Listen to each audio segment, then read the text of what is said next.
Hello guys. Hope you're all doing alright. Sadly, the weekend is almost over with it being Saturday, Sunday. But that doesn't mean that we can enjoy the last bits of hours that we have left of this weekend. And so we are going to check out the final end of the event story with the hard mode. And then we're gonna hop over to do some stuff in Genshin. Yeah, missions, farming. Yeah, let's see. Alright, let me just. There we go. Okay. My. I just took my eye drops, and every time I take them, I still have to wait a bit until I can properly see again. Now it's better again. I mean, that stuff works. My eye pressure went down, so I'm not at risk anymore of getting glaucoma for now. I am glad we wrapped this up before the tea got cold. It shouldn't be too long anymore until we can check out the next, more of the main story.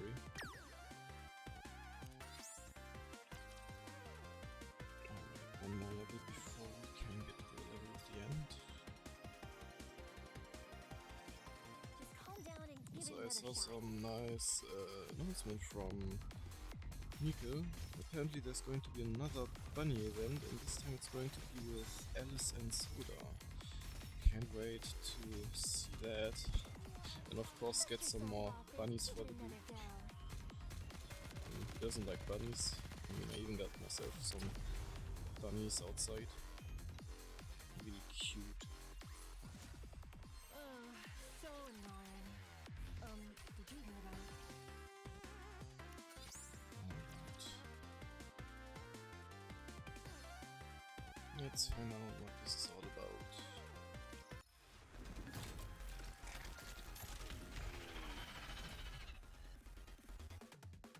You just...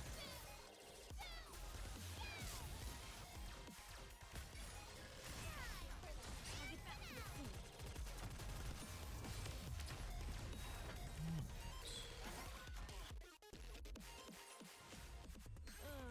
So annoying. Did you hear that? Let's see. Oh. Whoa. Do you see that, Ellen? Yes, I see it. Up on the surface, Trony and Alec are looking up at the sky. It's so high up. And so infinite. It's totally different from the dawn of eternity. That must be why the Black Archranger said what she did about the sky. Every time I glance at such infinity, I realize that the surface is enigmatic and perilous as it may be. It's also full of unfathomable beauty. The reason why we've conquered our fear, why we've been fighting all this time, has been right here beside us all along. There's a reason why certain lions end up becoming famous. Yeah, I guess so. It's breathtaking. Hmm. Thank you for coming with me, even though it was dangerous. Be careful on your way back. You too. It's like the commander said. We have to act like our memories have been wiped. It's the only way we'll be able to avoid going through all this again. I know. Don't worry. I'll keep an eye out. For any suspicious sneakers? While I'm in the crystalline area. Ah, so it was before the story mode.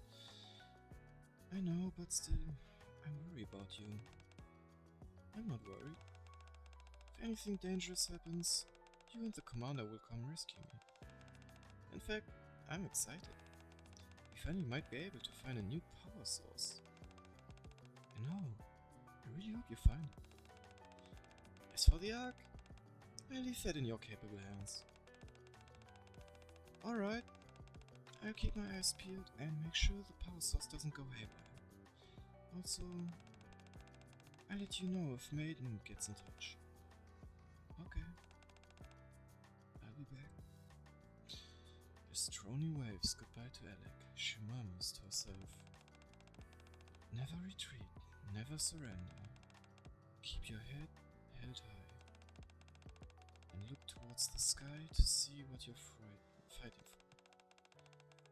What we're all fighting for. If you do that, you'll be able to overcome any fear. Dark Hero. End. That was a good ending, not gonna lie. I'm so curious, when are we going to see her? Alright, I should use my tools. Oh shit. Put to click on the counter. So annoying. Did you hear that?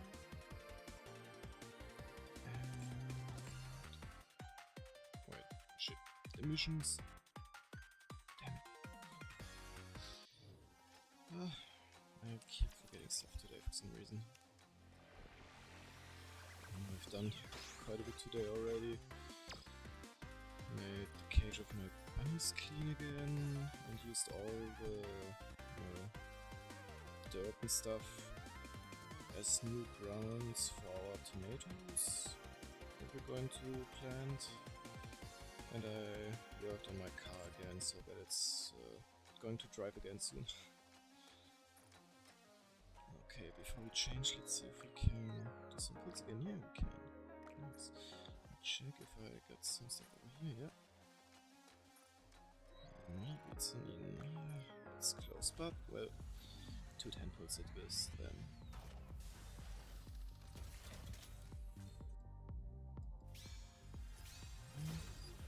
It's been some time since I've seen an SSR and a friendship pull. And from the look of it so far, it's going to stay that way.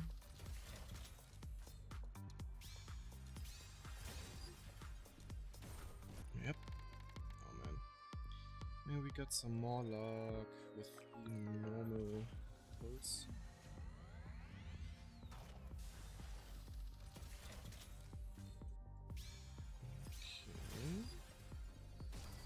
Okay. Hey!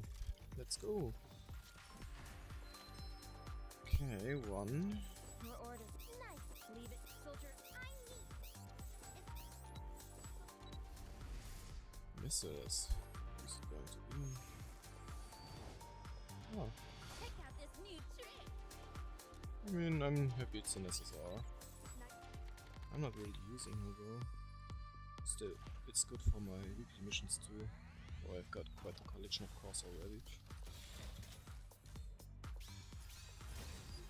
Let's see another one. Oh well. We still got... Oh wait, I almost forgot. Good. We still gotta redeem the tokens.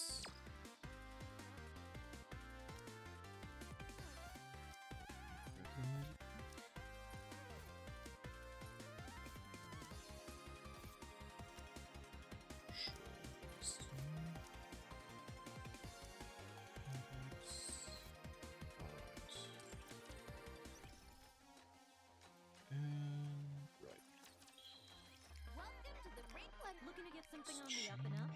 Then you've come to the... I see you're a man of taste.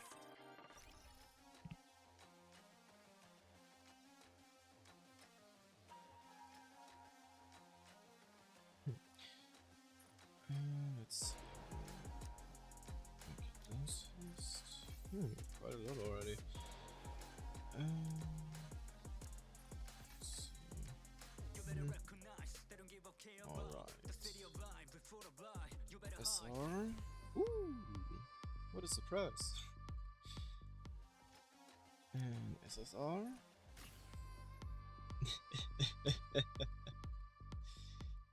Yeah, well, kinda crazy if that I already got hell maxed out and now I'm just getting tons of points. Wait, 6k, that's half of an An SSR mode. Take as much time as you like. Democracy, yeah. Smart choice. Wait, huh? Almost. Oh well. Next time. Okay, then let me change the stuff really quick. Let's have a pew real quick.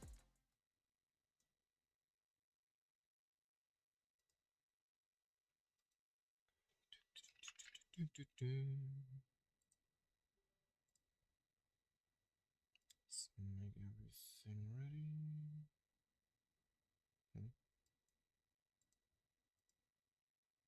This time everything should work, since everything that I needed to set up for Genshin is already set up.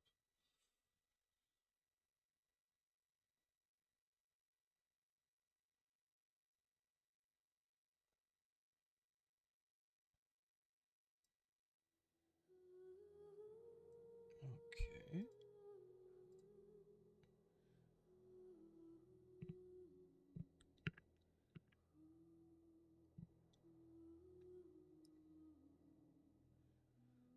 Okay, let's go. Let's go back. And where is it? There it is. Perfect. Everything's working out just how it should be. Alright, should do this really quick. There we go. Everything's how it should be now. Let's see, it's been a bit. Oh, new event. Specially shaped Saurian search. You and Paimon receive a mysterious commission from the Adventurers Guild. Protagonist wanted. He set off on a new journey searching for wanderers' companions. Huh. I could check it out. Let's see what that's all about.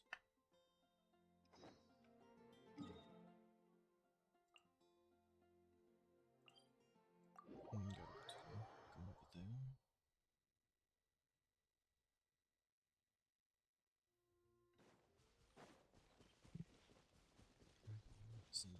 It's underground.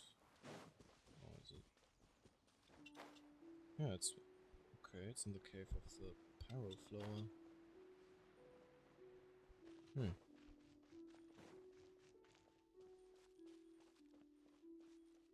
Let's see what Ranjit wants. Ah, you're finally here. You're the protagonist, yes?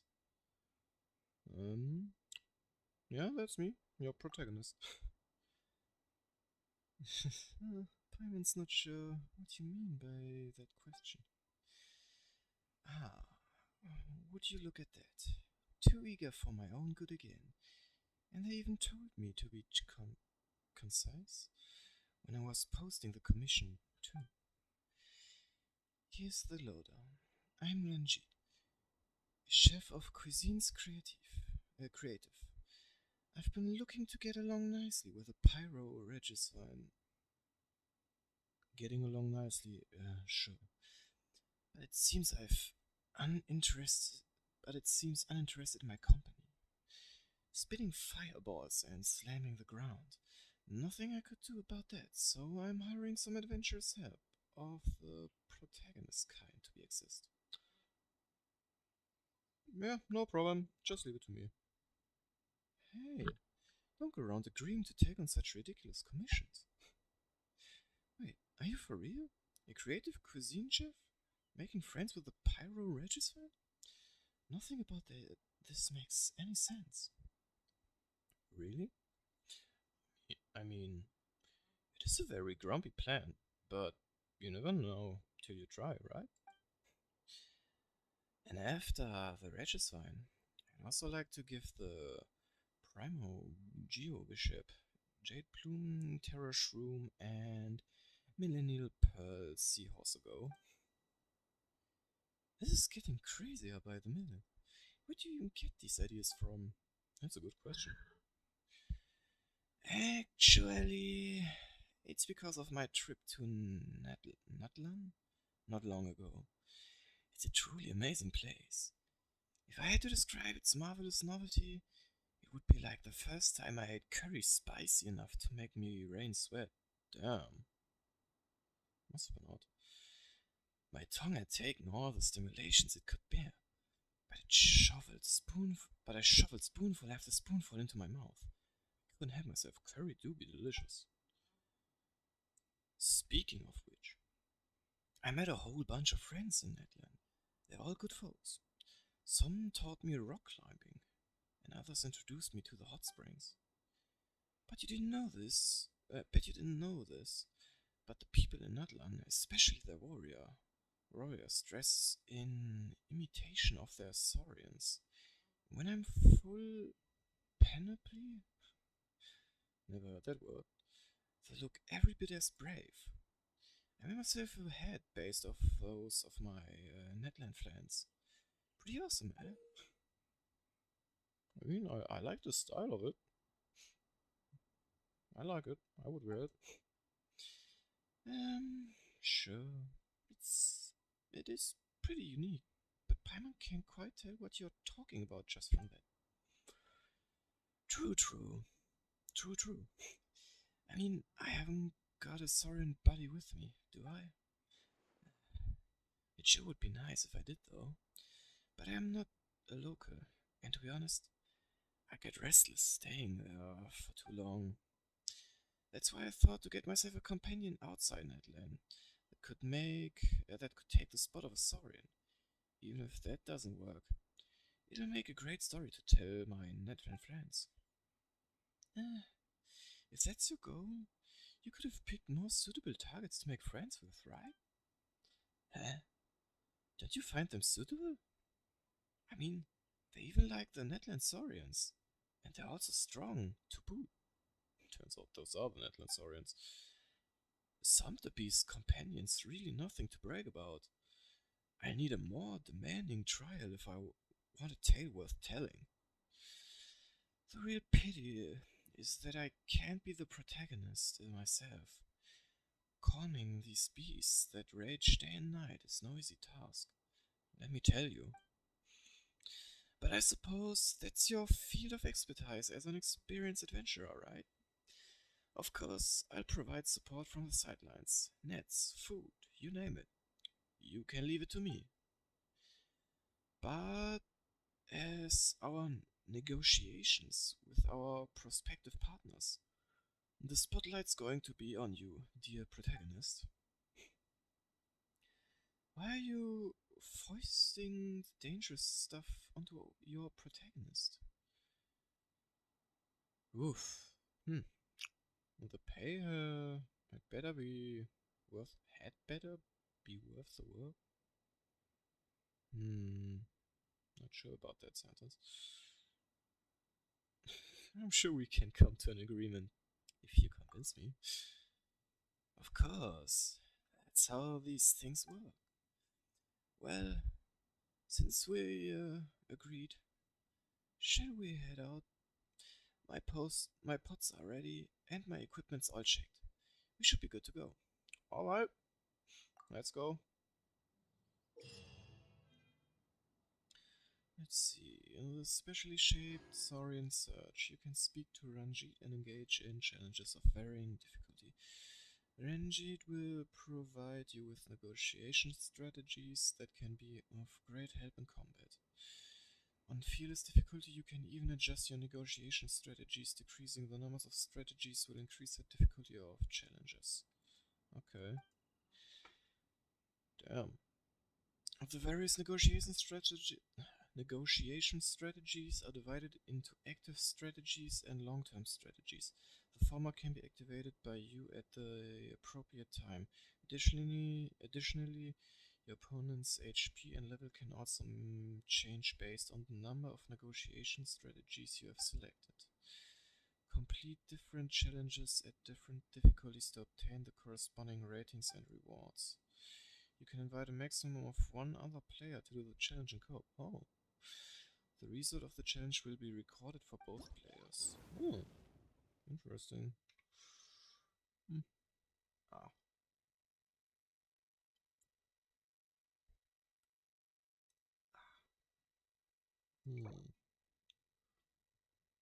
Let's see. Uh-huh.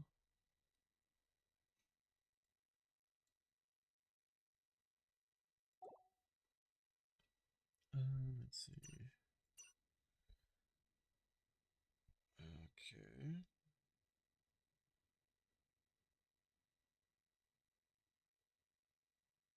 Do not select more than one negotiation.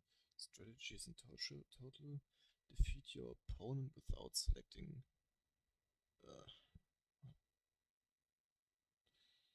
Complete all challenges objective.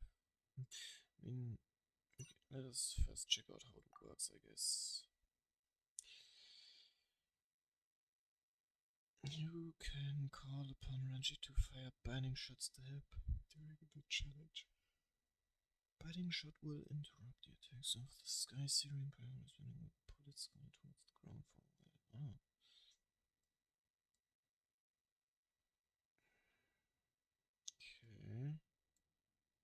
Okay.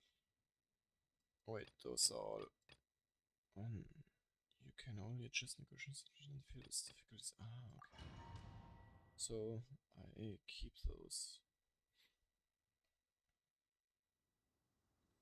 Configure a party before the battle begins. Okay. Yeah, about that. How do I...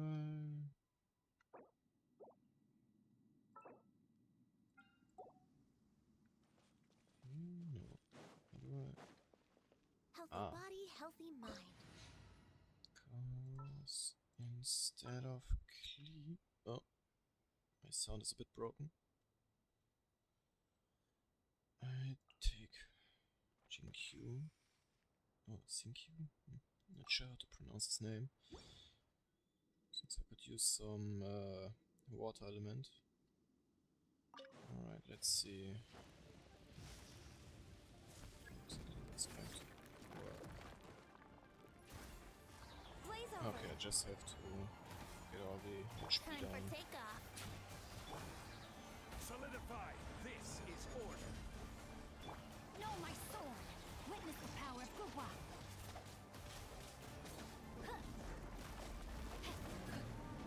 He's not feeling Body and alright. mind. Yeah. Voila. Okay.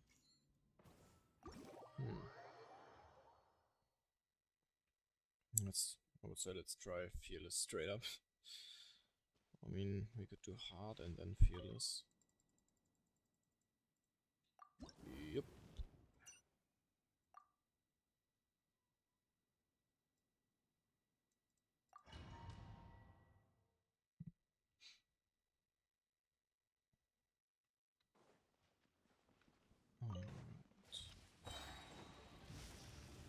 Gather. I will have order. Ah shit, I forgot to turn back. Ah, damn it. It's gonna be another one, I guess. Think you can get away?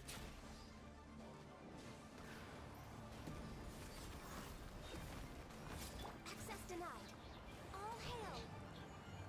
Good thing my banner can do some decent damage.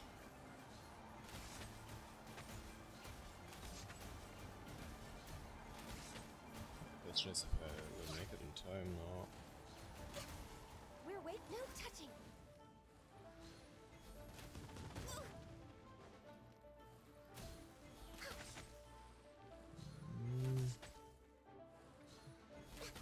Actually, no, let's restart the challenge. Let's see if I spawn right into the fight. Oh, okay, perfect. Before. Oh, so cute. There we go.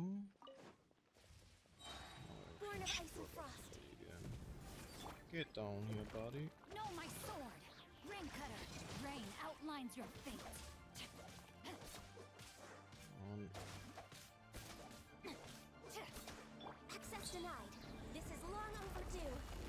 I can fix this.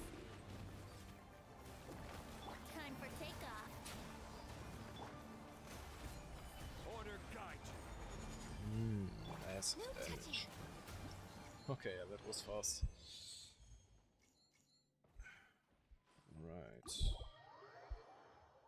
Guess at least I know now that I can just straight up do fearless, I would say.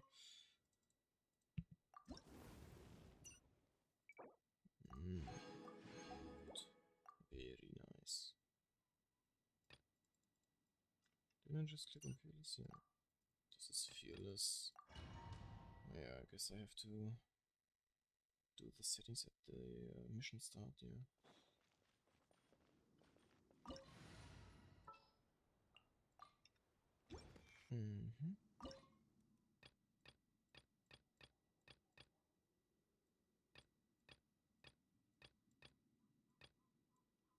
You can only adjust negotiation strategies in fearless difficulty. I am in fearless difficulty.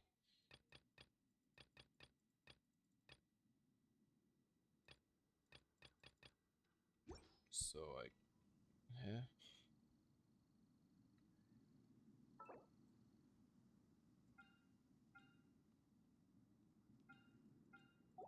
So I guess I'm not supposed to use them then. Access denied. Gather. I will have order. Brace yourself. Oops, wrong one.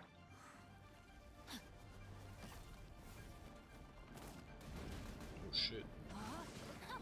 Rain outlines your fate. Witness the power of Gwa. Yo, come back down here. For Rex Lapis. Think you can get away? Body and mind. And any water. Guess maybe I should get another sheet again.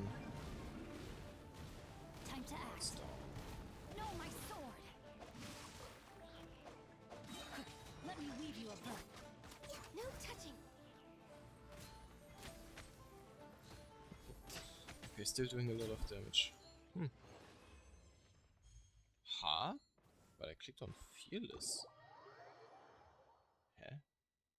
Did I miss something?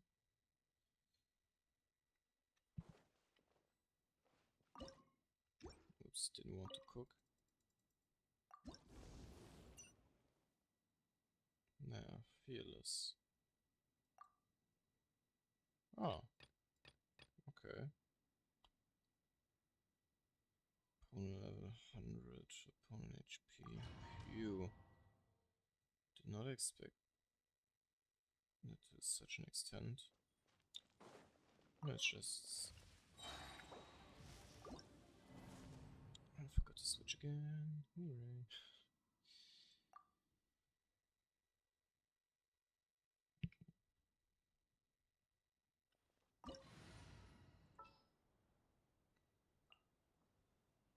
Yeah. Oh no.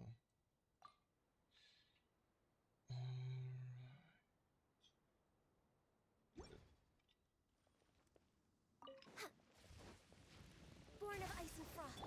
Time for takeoff. This is order.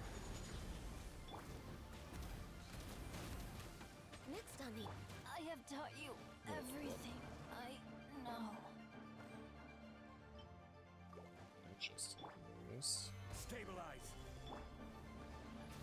Shoot. All hail. Regen.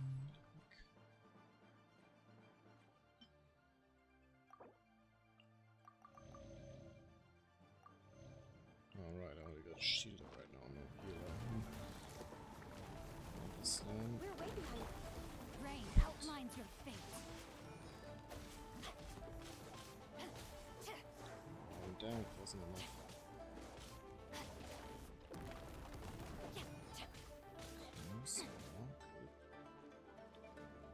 down, slam down again. Body in mind. Damn it. Ability's gone. I am outplayed. Oh. Okay.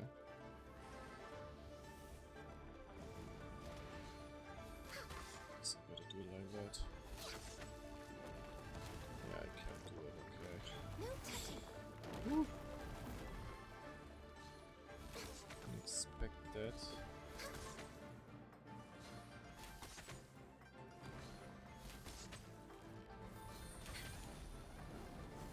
Access denied. I mean, I have to do it in the end. Nothing really important that I would get. But that was only one fight. There should be multiple, right? Yeah, okay, so there's already the next one.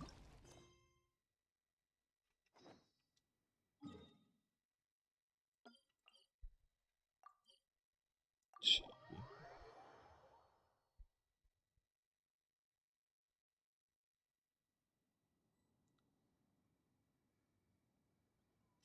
Hmm.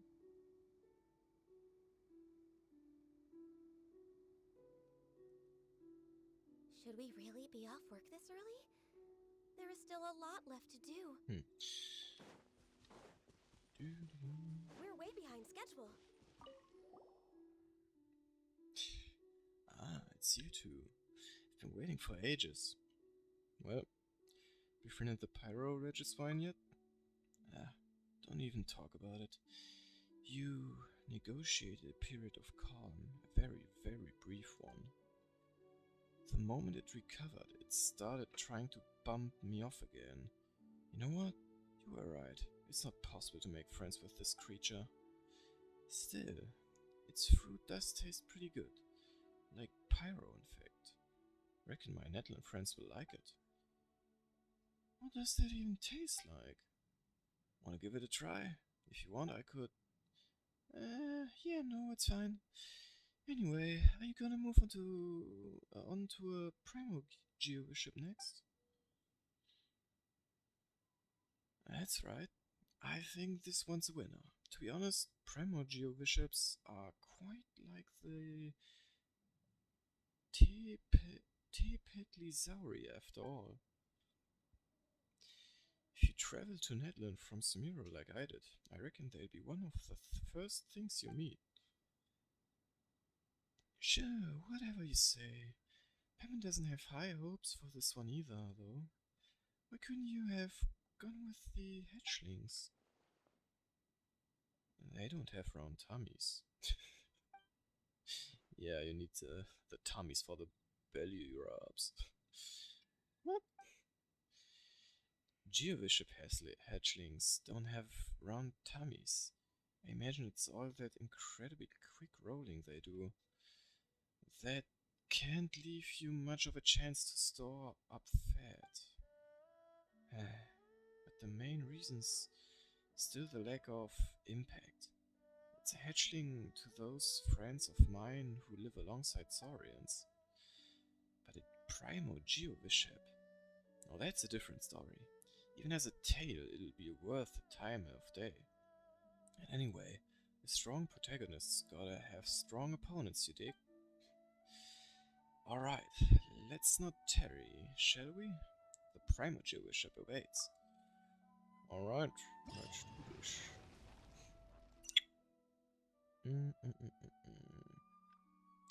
Use shield to reflect the damage.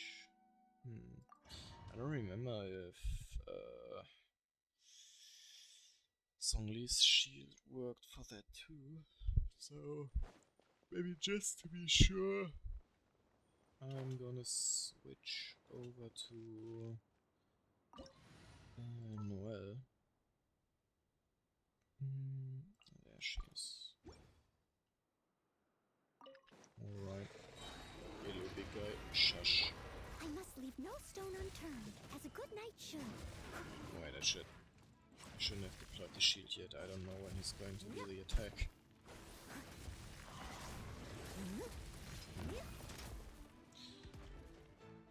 I need to wait a bit. No, not now. Come on, buddy.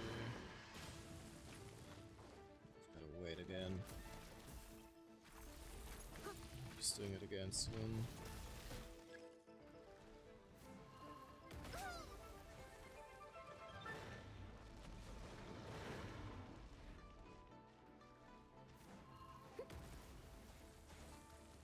Oh. So if you get too close, they activate, I guess. Come on, buddy. Please do it again. Not that. I'll catch up. Alright, perfect.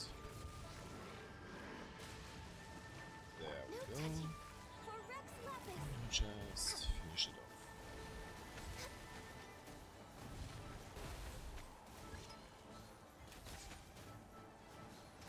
Damn it. Oh well, I mean, that's why I got clean. I bet she liked that explosion just now. Right?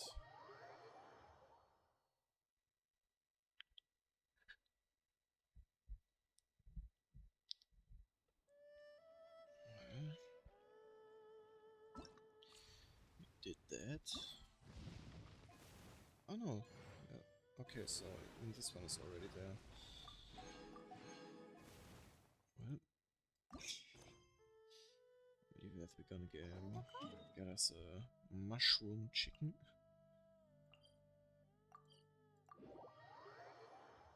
Oh well. Let's see what he's gonna say this time. Alright. Let me drink something really quick. Throat got a bit dry.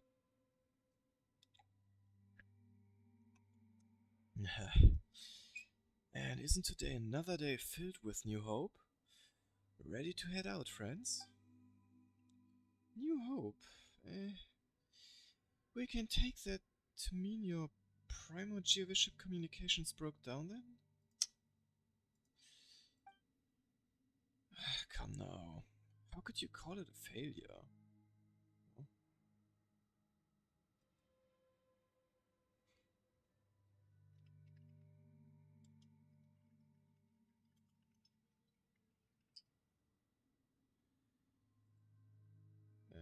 Mortal Kombat is also communication of a kind. Okay, yeah, sure. From that perspective, you could even say that we had an honest, profound exchange and gained much knowledge about our respective stances in the process. What do they say again? No friends without a fight? I knew this would happen. Well, you can't know unless you try. Not giving up yet, then? Well, I'll be honest with you. It's always been my dream to ride a Jade Plume Terror Shroom all through Samiro. But the adults would all tell me to not be silly. When I'd ask the Forest Watchers, they'd make troubled faces, tell me not to snoop in risky places. So I gave up on those unrealistic dreams and grew up normal like the other kids. Boring. My only adventure were with my choices for ingredients when cooking. But I'd get to thinking sometimes, and then I'd remember that I did once have such distant, strange dreams, just like the Aranara of legend. They truly exist, and I once saw them. When did I stop being able to do so? When did I start forgetting them? I heard this tale about an unlucky fellow named Kuntur while in Nodlan. He became the target of the sun's hatred due to a mistake his father made. Oh. Kuntur, unloved of the sun, was also ostracized in his tribe, and of course no Saurian would buddy up with him. But he didn't give up, nor did he blame his father, or fate. Instead, he proved that he was the equal of any valiant warrior in the tribe through hard work and grit. In the end, he accomplished something great, not only earning the recognition of an Iktomisaurus comrade, but also becoming a hero to his tribe. When I heard that tale, I, too, gained the courage to pick my childhood dream off the ground where I'd left it. Where I'd left it. Huh, so that's the story. So yes, please do help me with the upcoming Jade Bloom Terrace Room negotiations. Negotiations, eh? And there you go, dumping it all on us again.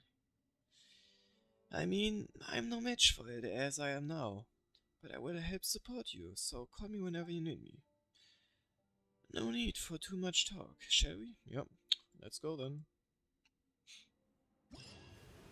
This time I actually should have all the characters I need. I don't think... Wait, do I need... I'm thinking, do I really need an Electro one? Maybe just in case I switch it out with Bendy. Just in case. Okay.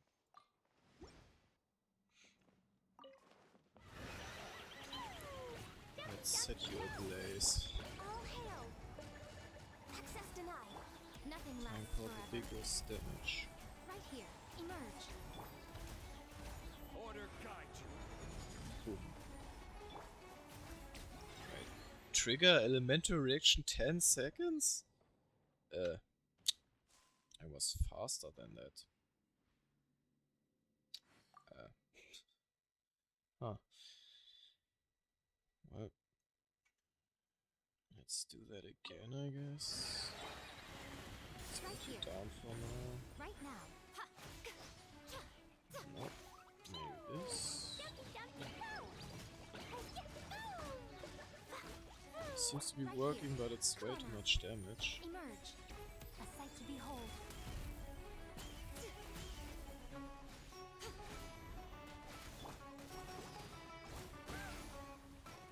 Only 4 seconds, you gotta be kidding me. Alright. It's back on. Right now. Come on, 2 more seconds. One more. Oh no, not seconds, the amount. Oops, misread Dear that. me. Access denied. And there we go. Finish that.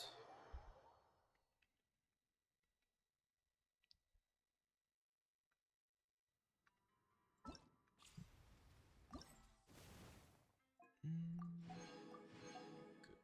Next one is in a day. Alright, then we finished over here. Also, let me grab those. Thank you very much.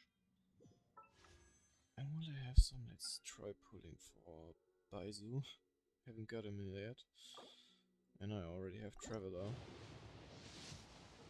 So I'm gonna take my chances. If not, at least I'm getting closer to a 5-star for the next new character. Well, it was a flop. Alright, let's check out missions. Who is Chiori? Poisson. Alright, let's do this one. If I remember correctly, some people tried to get a hold of Kirara while she was delivering the goods for Shinori, so that she can work on stuff. At least that's what I still remember.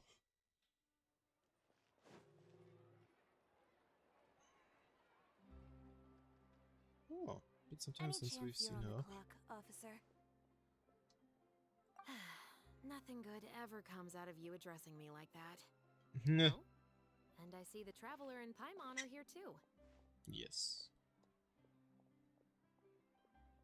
Chevras, we meet Damn, that was a long break.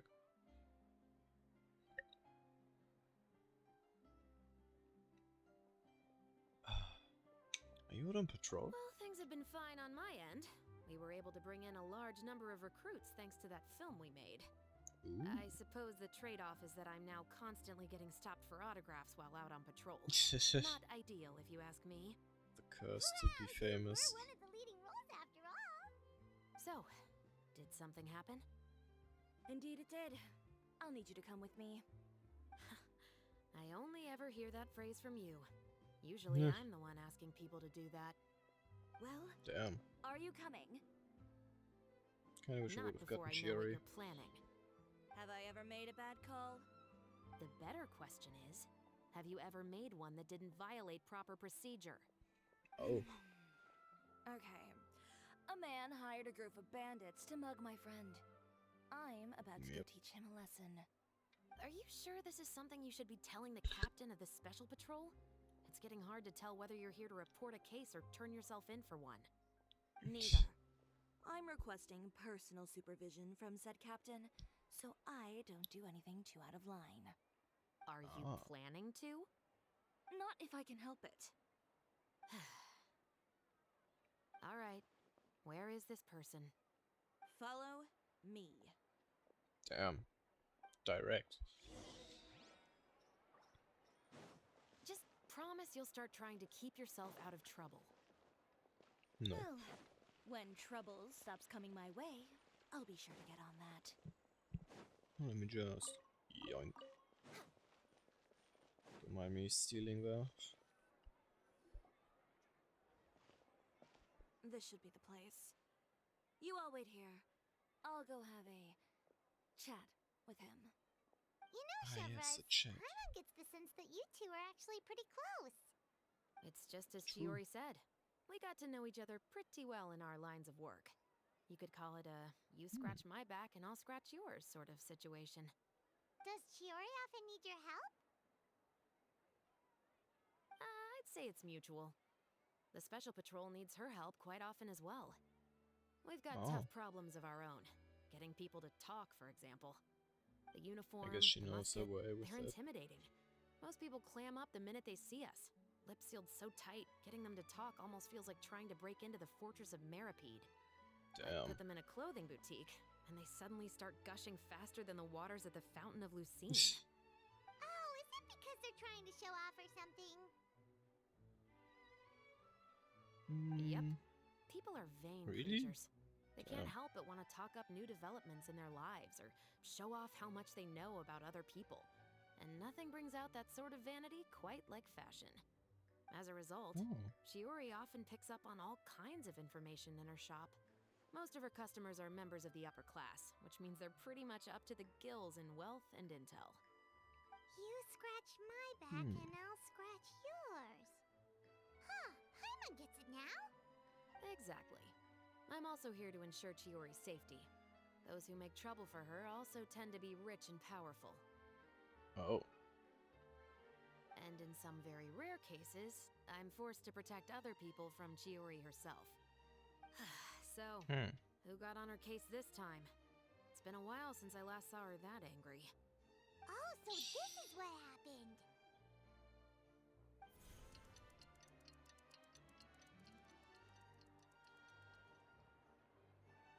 Huh? Uter, you say? Yeah. It's Yep. a weird name.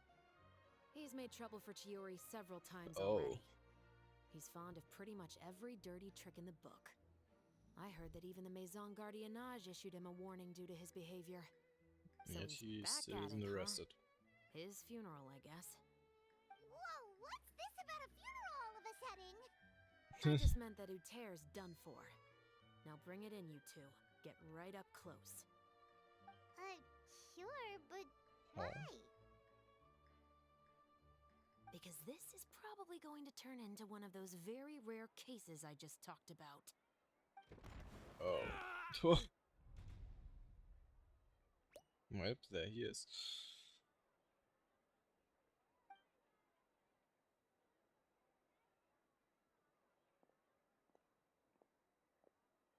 Oof, What are you intimidating. doing? Stay away from me! Has anyone ever taught you the definition of stupidity? Huh? Stupidity is doing the same meaningless thing over and over again. It appears you've forgotten what I told you before. So, allow me to refresh your memory. Lay off the dirty tricks. Oh, and if you dare lay your hands on my friend again, you can expect a far less pleasant landing next time. Chiori? Officer, an assault's in progress. Please, officer, you've got to do something. Of course.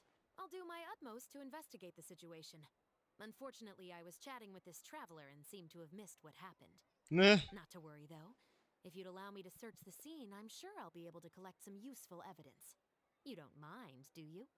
There's nothing in there that would implicate you in any illegal activity, I would hope. Forget it. It wasn't that big of a deal. Ms. Chiori, I must also ask you to refrain from engaging in such disorderly conduct in the future, especially out in the open like this. Apologies, officer. I guess you could say I'm just used to tossing out any trash I come across on the street. You... Is there anything else either of you have to say for yourselves? That's all from me. I sincerely hope that today's events will never happen again. We'll see about that. Whoa, that scared the heck out of Paimon! How did he just go flying out like that? Such a graceful You're arc. too kind. Now's not the time to be accepting compliments. What happened to not doing anything too out of line? Oh, Hmm. not if I could help it, is what I said. And I think I kept to that. I started with a verbal warning, but he displayed neither shame nor remorse. If anything, he kept running his mouth with insults and threats. Insults Oof. and threats so bad that he deserved to be tossed out like a sack of trash? Believe it or not, So it they seems. were that bad. He deserved to get knocked down a peg. It's the only way to get him to stop. You could have reported him to the guards. Oh, I will. But it'll take some time for them to gather evidence. And he denied that he ever had anything to do with those bandits. I don't want anything Okay. else to happen Yeah, during I Fontaine's guess makes Fashion sense. Week. On top of that, if Kirara is going to continue delivering goods for me, the least I can do is guarantee her safety. Yeah, that's true. I mean, maybe she could get a bodyguard every reminds time me. she enters Fontaine. There is another favor I'd like to ask of you today. Oh. What a shame. I believe you've already used up your favor quota for the day. Have I? Well, it's a good thing I was planning on taking an advance on tomorrow's quota then. Don't you think Damn. you're maxed out on advances already? I always pay you back in information, don't I? It's just like you said. You scratch my back, and I scratch yours. Return to the boutique. Show me the way.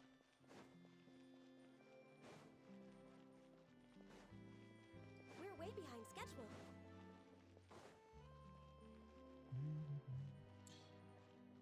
It's really nice looking around here. We have to say it.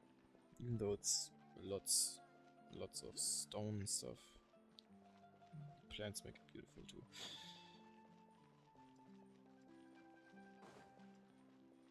Also the fashion is quite interesting.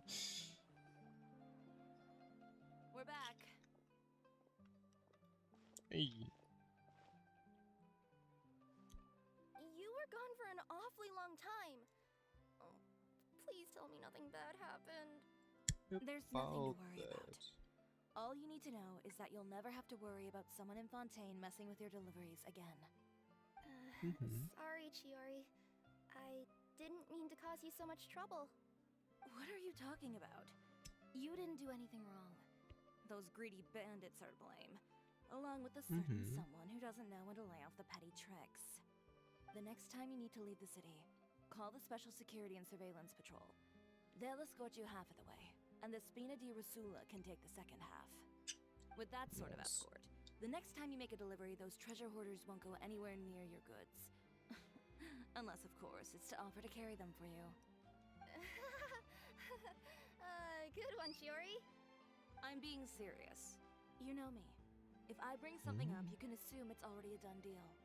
You're going back to Inazuma tomorrow, right? Wait, you don't mean... I've already spoken to the captain of the Special Patrol. As discussed, the patrol's going to take a small detour during their daily training tomorrow. As for Navia, I'll give her a heads up in a bit. There's really no need. I'm just a simple courier. I don't need to be surrounded by a bunch of armed guards. Or ones with sunglasses, for that matter. Don't you think this is a bit much? Well, you certainly shouldn't count on such a procession for every trip you make to Fontaine. It's just a one-off thing. For my own peace of mind. It'll also show those guys what'll happen to those who dare to mess with my friends.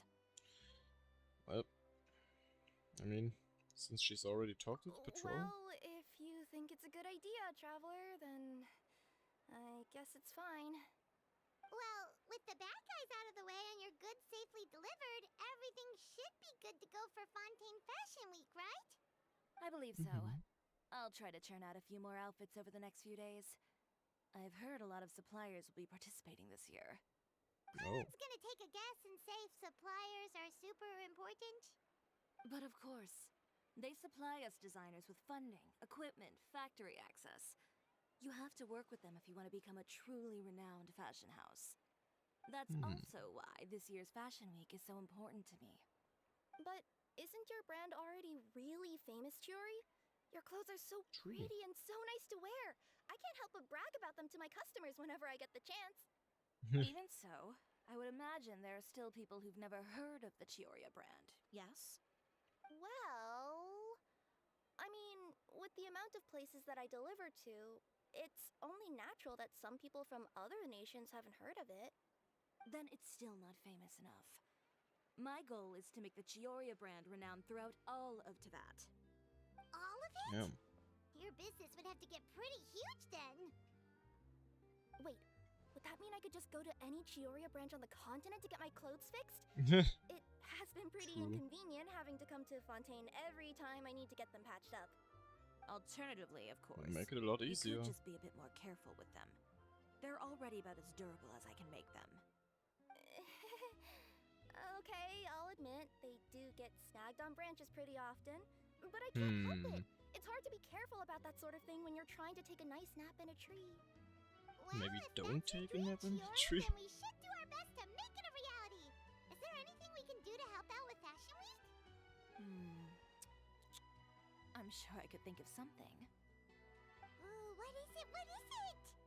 Why don't you come to my shop tomorrow and model for me? Simply Oh. put, you'll serve as my living mannequins.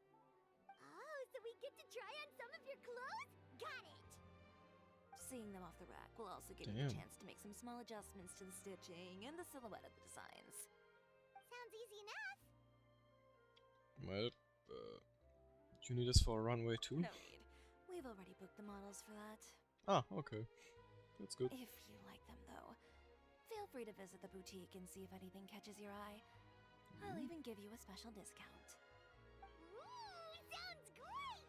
Paimon was just starting to get curious about all this design stuff. Then we have a deal. You'll model some formal wear, Traveler, and I don't know. Paimon here will show off some kids too. I'll see you both tomorrow then. Yep, sounds good. Wait, kids clothes? Paimon told you already, she's not a little kid.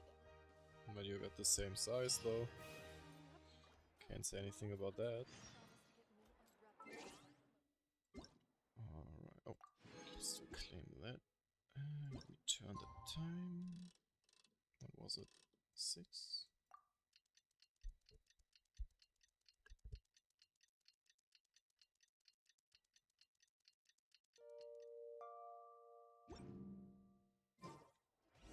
If you lie on the grass, you can feel the heartbeat of the world. So dark. Time for some clothing. Something stuck in my throat. You're here early. I haven't even opened the shop yet. Wait, has Kirara left already? Did he say we should be there early? Yep, with the special patrol. Bright and early. Did everything go all right on the road? I believe so. The patrol makes for quite the entourage. The way they marched forward with Kirara in the center, you'd think she was some sort of VIP. For the second leg, the Spina also came with a pretty large group, led by Navia That looks herself. funny. They took care to clear the path beforehand as well. Kirara won't so much as step on a single stray rock on her journey. I even heard that Navia decided out of the blue to make a batch of macarons as a going-away gift for Kirara. An excellent souvenir to remember Fontaine by, I'd say. Sounds like Navia really got into it. My thoughts exactly. I She mean, she even do be lamented the fact that cooking she a didn't lot. have time to prepare something even fancier. I'm pretty sure she can't wait for another escort opportunity to come her way. You know, now that you mention Navia, Paimon thinks the two of you are actually pretty similar. You say what you mean, and when you have an idea, you really hit the ground running. I suppose that's why we're such good friends. Navia has a certain resilience sense. about her. It's part of who she is. No matter what comes her way, she never bows down in the face of adversity. That sort of determination and courage is something I really admire. That same spirit is the true vision of my brand. When she first mentioned commissioning an outfit from my boutique, well, I'm sure you can imagine my excitement. It's like finding the perfect brand ambassador, huh? Indeed.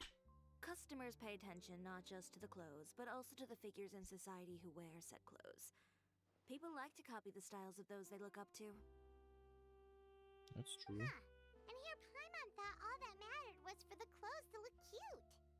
Fashion is about more than just looks, my dear. Especially if you've got your sights set on a market the size of Teyvat. Well, would you look at the time? Oh yeah. Come on, let's get down to business. We're here to model. Indeed. Give me a moment while I go retrieve some fabrics and sample outfits. Why don't you help me set up the shop displays in the meantime? Set them up. How exactly? Just carefully organize the ready-to-wear clothes with an eye toward their types and styles. This way, we can guarantee that the customers will see something different every day. Whoa, there sure is a lot that goes That's into running a a lot to do. store. Well then, I'll leave the displays to you. It's okay. I can just decide now. Oh. So, we just need to put all the clothes with similar styles together, Ah, right? okay, yeah, okay. Well, kimono? Man. Easy. I don't want to find out what happens if I make it wrong. Not bad. You might just have an eye for design. Anyway, let's move on to the real task at hand. Over here, stand still. I'll take your measurements first. Okie-doke.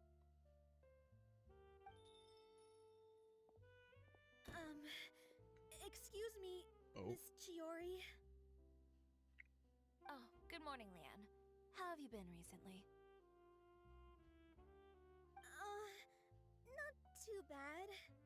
Your gown will be ready next week, so there's no need to worry about missing the ball. Or did you come here today because you'd like to make a new request, perhaps? Oh, no. Nothing like that, Miss Chiori. What? To be honest, I came here today to cancel my order for that gown. Why that? Cancel your order.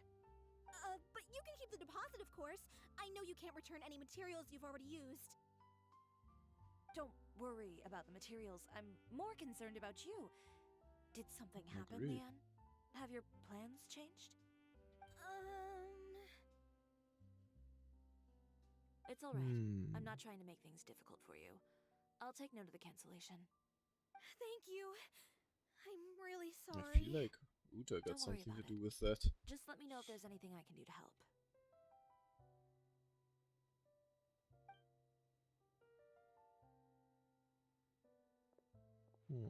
Is it just Paimon, or was she acting a bit strange just now?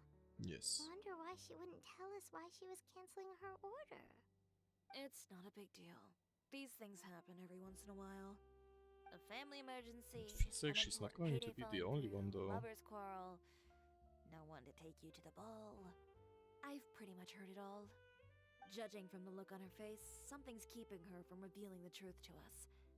It's best not to pry. Well, guess this means you'll have more time to work on Fashion Week, right? That's true. Come, let's pick up where we left off. Yep. Is Miss Chiori in?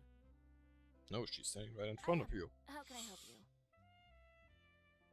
I'd like to return this item. Oh. Could I ask why? It's just, not to my liking. You said I could get a refund if I wasn't satisfied, so that's why I'm here. Is there something about it that didn't meet your expectations? Are the sleeves too short? Or is the color too dark? I can always make those adjustments for you. No need. You don't have to concern yourself with that. I'd just like that refund, please. And I'd be happy to process that for you. If you could just tell me the cause of your dissatisfaction. Is Chiori here? I'd like to return my outfit. Uh-huh. Another one? Is there some sort of new calamity coming that I haven't heard about? Another flood? Or an apocalypse, maybe? What does the prophecy say this time? You'll be spared if you get rid of all your clothes? Surely the entire population of Fontaine didn't convene and pick this one day to come and return my clothes. What is going on?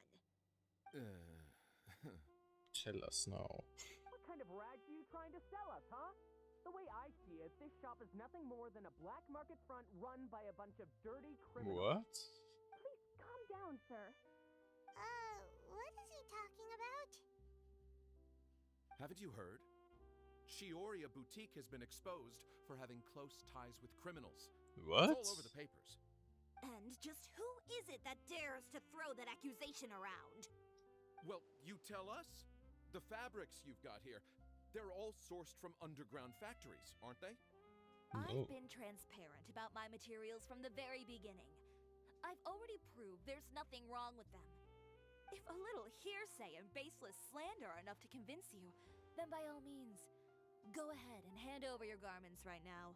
Spare yourself from that flood of yours. Or have you not been convinced of that Damn. one just yet? You... Elof! Miss Chiori? Go outside and help these customers with their return requests. There's no need to ask them why. We'll refund them at the purchase price. Oof. Alright. And once you're done, put up the sign that says we're closed for the day. Got it. You better. Chiori? It's crazy how fast people believe things. So, these rumors. They couldn't be more fabricated if you tried. No need to worry about them. I'm sure they'll go away on their own in a few days. The real goal here is to divert my attention away from Fashion Week. The best response right now is to tune it out and focus on finalizing my designs. If you say so, but Paimon still can't help but worry. The Yeah, best me way to too. respond to public skepticism is to let your work speak for itself. There will be no doubt about the quality of my work once my new designs are released. The public just has to see it for themselves. Miss Chiori, bad news! Oh, Oh, for the love of... Can a woman not get a moment of peace to do her work? Go on. What's the matter now? more people gathered. It's our accessories supplier. They just sent word that they'll no longer be able to supply us during Fashion Week. What? Ooh. No accessories? Not even the ones we pre-ordered? Yes, that's what their messenger said. And what about the models we asked them to book for us? I think Not anymore. they'll probably pull out as well. Even the suppliers believe those nasty rumors? Is the messenger still here? No, they've already left. Shit. So, no accessories means no brooches, no bow ties, things like that? Not just that. It means no gems, ribbons, gold thread, all the elements that lend life and soul to my designs. But Oof. if you take those away, does that mean you won't be able to make your designs at all? Alof, you stay and watch the shop. I'll go talk to the supplier myself. Maybe we'll be able to find out what happened. Yeah, and we can vouch for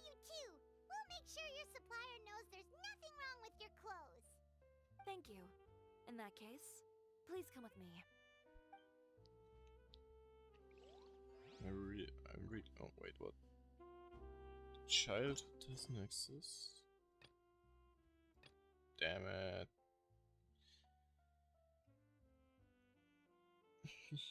That's mean. Can I focus experience mode to avoid conflicts with other quests occupying locations or character?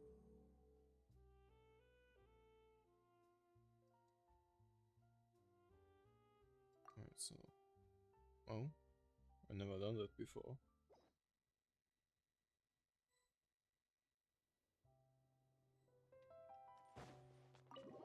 Oh, I guess we gotta do that one first now. I think I haven't even started that one yet.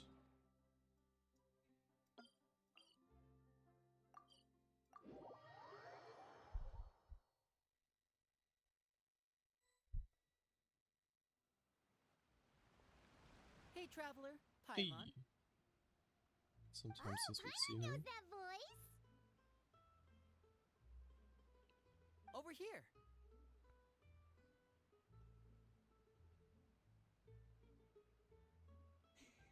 It's been too long since we've seen him. Oh, To borrow one of nice the more burp. popular turns of phrase at the moment, this appears to be quite the fated reunion. Running into you two out of the blue like this has really made my day. I certainly wasn't Oh. expecting it. You can say that again. What brings you to Poisson? Wait, Paimon's got it! You must be here for one of your magic shows, right? Actually, we've run into a bit of trouble Oh. on the home front, so Father arranged for us to stay in Poisson for the time being. Oh, are Lynette and Fremine here too? Yep, along with most of cool, the we other can meet members up of the with House them. of the Hearth. You may have noticed Poisson seems a bit more crowded than usual. So you're saying guess. nearly the entire organization has moved to Poisson? Sounds like you've run into way more than just a bit of trouble. What's really going on? Well... Since the two of you are so curious, perhaps I Oh. can fill in the gaps. You scared Paimon half to death! Father, you're here. The fact that they call her father. On second thought, maybe we don't need to know. It's all probably super confidential House of the Hearth stuff, right? We totally weren't trying to pry or anything. No need to be nervous. I could sense your genuine concern from your conversation just now. Of course, Damn. I can also understand your confusion. Sending so many Fatui here to Poisson, it's only natural that some might suspect an ulterior motive to be involved. I mean, well, we are a little I curious. understand. I'm well aware you've had your fair share of confrontations with the Fatui in the past, and I can't exactly guarantee that we'll remain on good terms in the future. As for right now, however, I would say we have little reason to be at odds, wouldn't you agree? The House of the Hearth could stand to Yes. be more open with those who have worked so closely with us in the past. As for the issue at hand, well, it hardly relates to any ulterior motive. To be frank, it all stems from a certain rumor circulating around the House of the Hearth. It's an internal matter. What sort of rumor? A rumor that a certain phantom child is hiding away in the House of the Hearth. Phantom child. Some sort of ghost story, A maybe? phantom child? Ooh, just hearing the name is giving Paimon the creeps. A spirit that should have long ceased to exist is lurking in the shadows of the House of the Hearth. So I decided to Oh. bring the children to Poisson before continuing to investigate the situation. I expect I should be able to track down the spirit fairly quickly. After that, it's just a matter of resolving the situation, if you will. It shouldn't be much trouble at all. If you're curious, or if you still have some concerns, it might be advisable to stick around for a few days. I'm sure the children would be exceedingly pleased to welcome some visitors. Lenny, I'll leave you to entertain our guests. I have some matters to attend to. Entertainment. Of course, Father.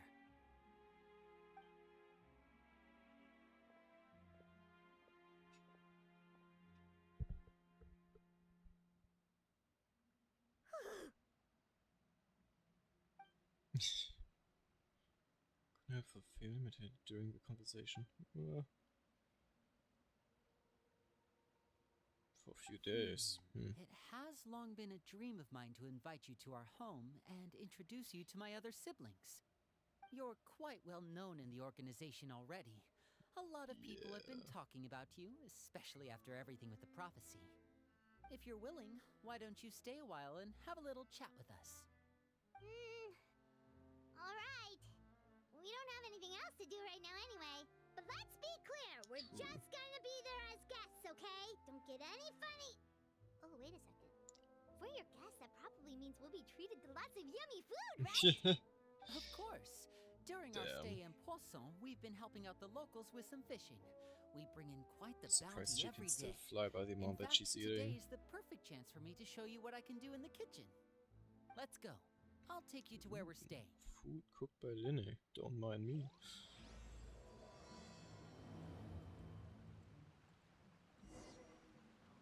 I don't know.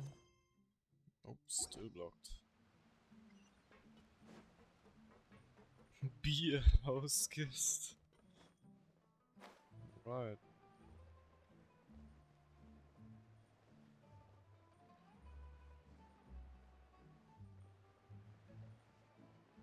Mwah. We rented this house from one of the locals to use as a temporary base. I'll come back later and tidy up a bit. After that, it should be all ready for you to stay in tonight. Awesome, thanks! So, where are we off to now? Well, when I happened to run into you two earlier, I was actually in the middle of distributing some supplies. With this many people staying in Poisson, we have to bring in outside supplies every now and then. I should probably make sure the rest of these provisions get delivered. Otherwise, people might start to get antsy. Okay, we'll come with. Yeah, probably. Yeah, let's help us. So. There are all Gonna sorts of rumors finish about your faster then. organization floating around out there. Paimon's not sure if she could even take a wild guess as to what's true and what's not. But now that we finally have the chance to see a day in the life of the house, we can take a good look at how you operate. Well, you're more than welcome to come along. Just follow me. Alright, up here, I think? Next on the agenda.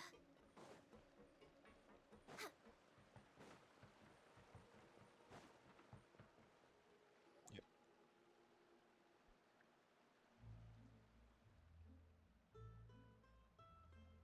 Linny! You're finally here. The supplies. I'm assuming you've... Brought them with me? Yep, here you go. Hello? Caught your eye?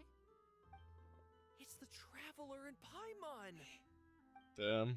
I guess we're famous. Way. Come here, everyone! Hurry! The Traveler and Paimon are here! Cute. One at a time, please. Don't crowd around them all at once. We don't want to scare off our guests now, do we? Oh, it's alright! Gotta say, Paimon didn't realize we were this famous. Of course! Father and Linny have told us so much about you. Damn. Father told us about how you helped Linny. According to her, you're a trustworthy friend. And as far as she's concerned, Sure am. that's pretty much the highest compliment we've ever heard her give. As you can imagine, everyone's been very curious about you. I heard the Traveler is Seems so to be strong going that by she can move a high regards mountain with then. her bare hands.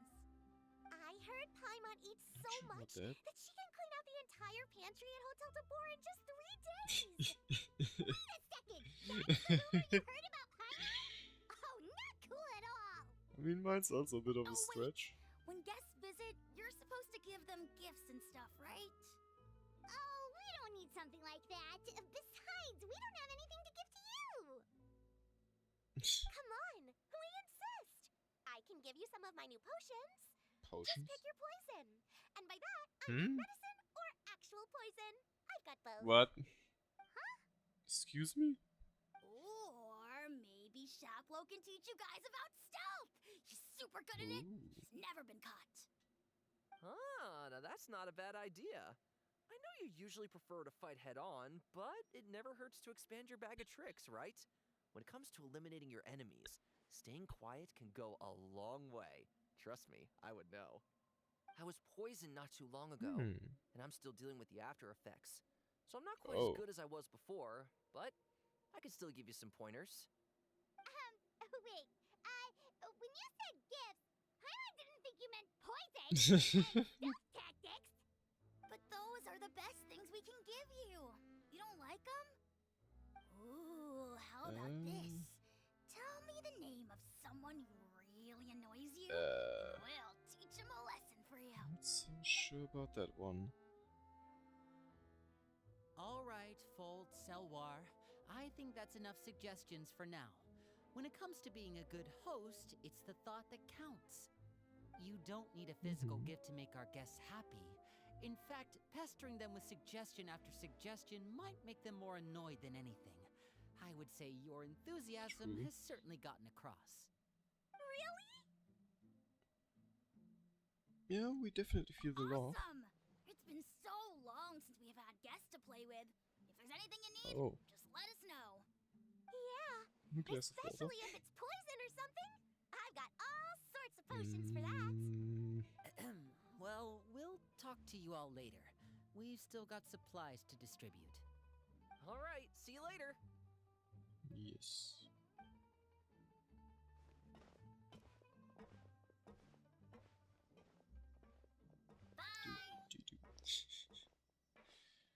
Quite a big crowd. Lenny, about all that poison and stealth tactics talk just now. Scared you, did it? That kind of talk comes with being part of the House of the Hearth. When Foltz was really young, he strangled all of his family pets. Just out of curiosity. He was labeled a dangerous problem child and was abandoned by his family. Shit. Elwar has an unnatural obsession with potions. Father has forbidden her from trying all the different concoctions she comes up with, but she still tries to test them in secret. Really have to keep an eye on that one. Chaplot is around my age. While I'm mainly responsible for collecting intelligence, he handles surveillance. He's very passionate about his work and has no reservations about taking on some very difficult missions. I know you two probably aren't used to that kind of talk, but I can promise you they only had the best of intentions. Things like stealth tactics and developing different poisons, they really mean a lot to them. They were just trying to share the best of what they could offer, that's all. Understandable. I mean, usually if you got a special thing going where you like really excel with that knowledge, it's usually the get-go that you have if you talk with someone.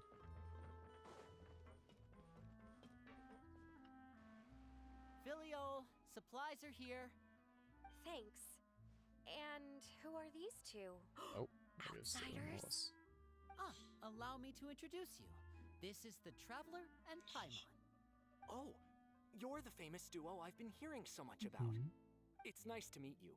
I heard you've traveled to all sorts of places. Is that true? Of course! We're making our way all across to that! Oh, good for you. You must be pretty familiar with Fontaine by now, then.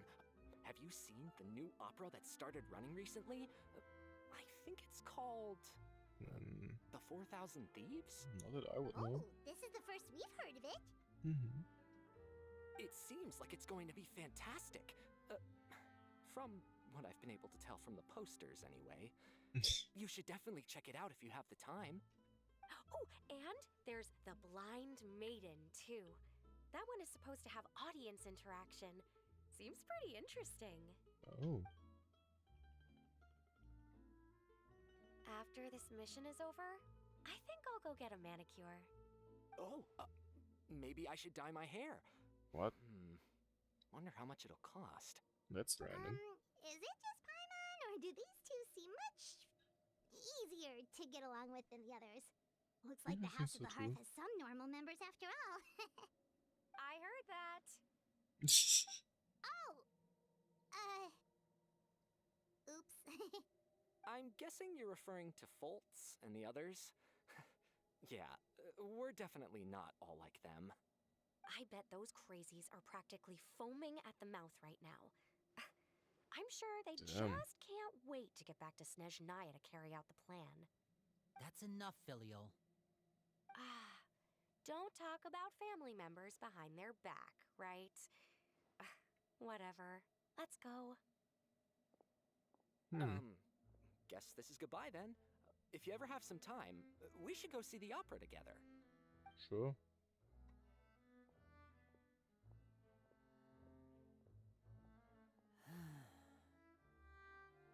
Well, that's it for the supplies. We should probably head back as well. I thought it would be more. Nope. Are we being spied on? Well, they didn't seem too happy with each other. Seems like there could be something more going on here. We should observe for You're now. right. We're only here as guests after all. Oh, Linny's getting super far ahead. Come on, let's catch up.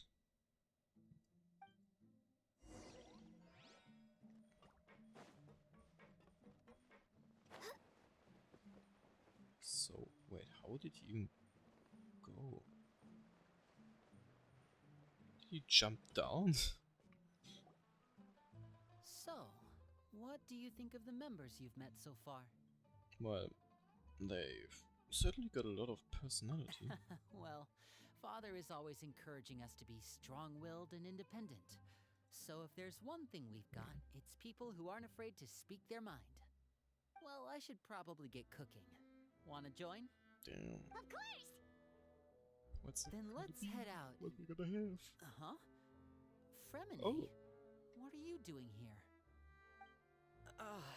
Well, Fremine, nice to see you again! Oh, you too. I heard you're here as guests of House of the Hearth. Welcome. We were just going to make some food. Why don't you come along? I could use some help in the kitchen, and I seem to remember you mentioning you wanted to make seafood soup for the traveler in Paimon. Seafood soup. Seafood soup? Oh, Paimon's drooling already. Were you looking for something just now, Fremine? Maybe I can help. It's nothing. I just wanted to see if there were any extra supplies. Yeah, we've got some left over. What do you need? Some food and water. And some clean cloth, if possible. Oh, sounds like you found a person. No problem. Give me a second here. Food, water... Something's missing. Wait a minute. What do you need all of those for? You're not on any missions as far as I'm aware, and you were just going to come eat with us. So what's this all about? I thought I'd grab an extra portion because I get hungry at night. And that's why you need Could be clothes. Because I'm growing. Clothing. You know? And... Fremine, you remember what I told you? You're not like me. Your lying skills still need some work. Tell me what's going on. Is it really bad enough that you have to keep it from your own brother? Maybe it'll be better if we gave them some space.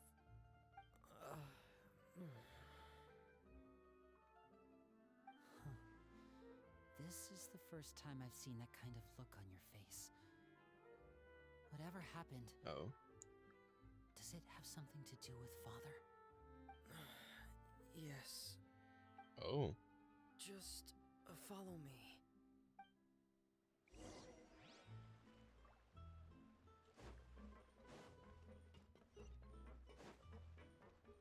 Next on the agenda. Let's see. What are you We're way hiding? behind schedule. Good job. You're back! Oh, I guess that's we've the got some Phantom? friends with you this time. Hello, my name's Linny. I grew up in the House of the Hearth. And you are? Hi, Linny. I'm also a child of the House of the Hearth, just like you. You can call me Clairvy. Clairvy? It's nice to meet you. I bet she's the Phantom. Does that name ring any bells, Linny? No, not at all. That's not a name we have on our roster, I'm sure of it. What I'm not sure of, though, is how she managed to sneak in. She must be the phantom child Father's been searching for. From the looks of it, I'm guessing you were the one that found her, Fremine. You, haven't told Father, have you? No, I haven't told anyone. I've just been keeping her hidden. For how long? About half What? a month now. How did you do So that? ever since we got to Poisson, then. Do you have any idea what you're doing? I know what I'm doing. Really? Because from where I'm standing, it looks like you're hiding the very person Father has been trying to find. If Father finds out about this, everyone involved is going to be punished. Damn. You know the rules of the house, Fremine. I know you do. Father doesn't tolerate any form of betrayal. So why are you doing this? I've thought it through. And I just can't hand her over like that. Linny, don't you remember last year? Sheplo nearly died after getting poisoned during that one mission. He wasn't able to get back before the poison started taking effect, and not a single person was there to help him. That night, while I was sleeping, I heard a voice telling me to go save him. I opened my eyes, but I couldn't find the source of the voice. I thought maybe I was just hearing things. So he's alive because but I of went you. to look for him anyway. Luckily, I got there with enough time to save his life. That feeling of being haunted, of hearing voices, it's happened many times in the House of the Hearth. I'm sure you've noticed. So what you're saying is, that was her? She was the one who spoke to you that night? Really? Unless there are other spirits roaming around the House of the Hearth, I don't think there's any other possibility. I wonder how she would If have known Clairview though. were our enemy, it wouldn't matter whether she was a spirit or an actual child. I would have acted without a second thought, because that's what Father ordered us to do. But she's been living with us, helping us from the shadows all this time. I think that makes her family. I couldn't just hand her over to be dealt with. Yes, I think Not so when too. there's so much we still don't know. So what's your plan then? You can't keep her here forever. Someone is bound to find out eventually. I haven't thought that far yet. I don't that's want not to good. disobey an order from Father, but I also don't want to put Clairview in danger. Come with me. There are a couple things I'd like to say to you in private. Uh-oh. That's not sounding good.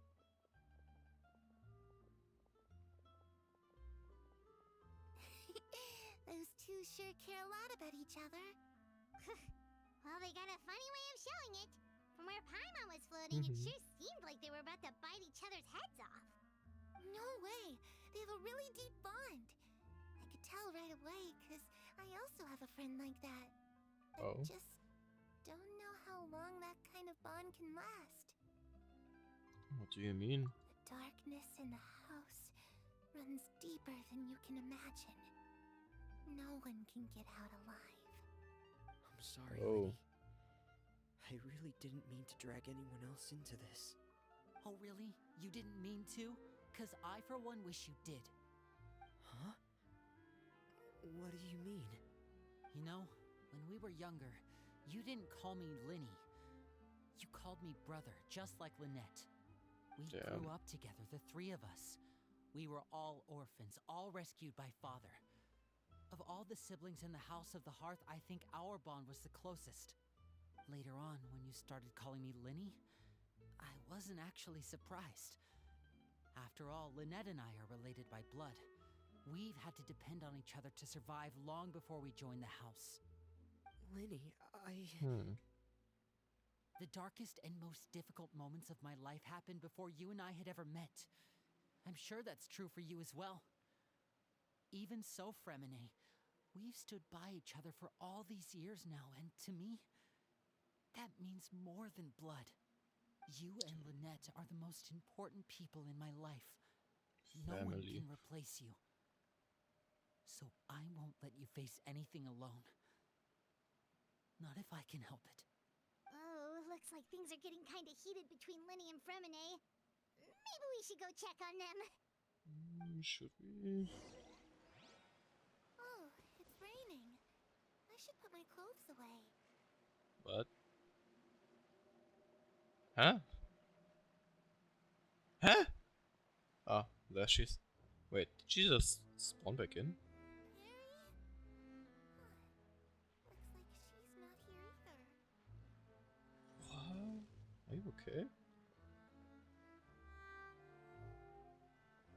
Oh. It's time to leave. Interesting. Moving on. Hey, you two! Hope we aren't interrupting anything. Like a fight, or... Oh, wait a minute, Fremine. You're not crying, are you? Is everything alright? Don't cry. Everything's fine. No. Thanks for asking. Well, we're all friends here, right? We've been through so much together, so if there's anything we can do to help, just say the word. It's just a small family dispute. It's not something our guests should trouble themselves with. In fact, it might be better if your stay ended here. But sometimes having guests around can come in handy. What are you getting at, Traveler? When guests are around, families are often on their best behavior. And any disputes are less likely to escalate. That's what you're trying to say. That's not always working, sadly. But yeah, I think it would be better if we stick around. Just... Thank you. I was really hoping to keep you out of it. But even if I could think of some other reason to turn you away, I'm not sure I could convince you. I know things could turn dangerous, so I promise you this. From now on, I'll protect you like my life depends on it. Me too. Well, back to the matter at hand then. If we don't plan on handing Clairvy over to Father, then our only other option is to solve the mystery of her identity before Father is able to track her down. That means finding out where she came from and what she's doing here. Then So far, we it can sounded send her like she on her was merry also way and pretend in the like House none of of this Hearts. ever happened. I've tried that already. And? And... nothing. I tried taking her somewhere really far away, but... Damn. after some time, she just reappeared. She even came with us all the way to Poisson. It seems like wherever the house is, she follows. I don't know much about spirits. Do you two have any ideas? Let's see here. Paimon remembers hearing something like, if you fulfill a spirit's last wish before they died, they'll let go of whatever's keeping them here and return to the ley lines. Oh, it's just that Paimon doesn't really remember where she heard that, so it's not guaranteed to work or anything. Well, sounds like it's worth a shot. Guess Yeah, that means we should go ask her guess. about her wish. It's worth a shot. First, Fremine, I need you to promise me something. What is it? I need you to promise me that this will stay between the two of us. We're the masterminds behind this whole thing. No one else gets involved. Suddenly, behind you. Can you do that for me? Of course. I promise. All right. Then let's seal the promise just like when we were kids. Fist bump on 3. Ready? 1, 2, 3. I swear.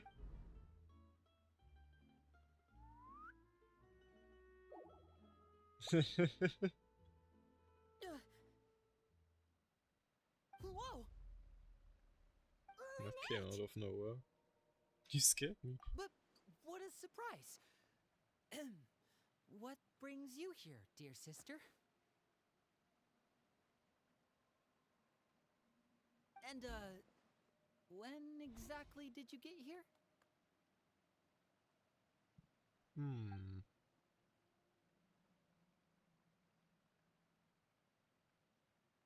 You're an idiot, brother. And you too, Fremine.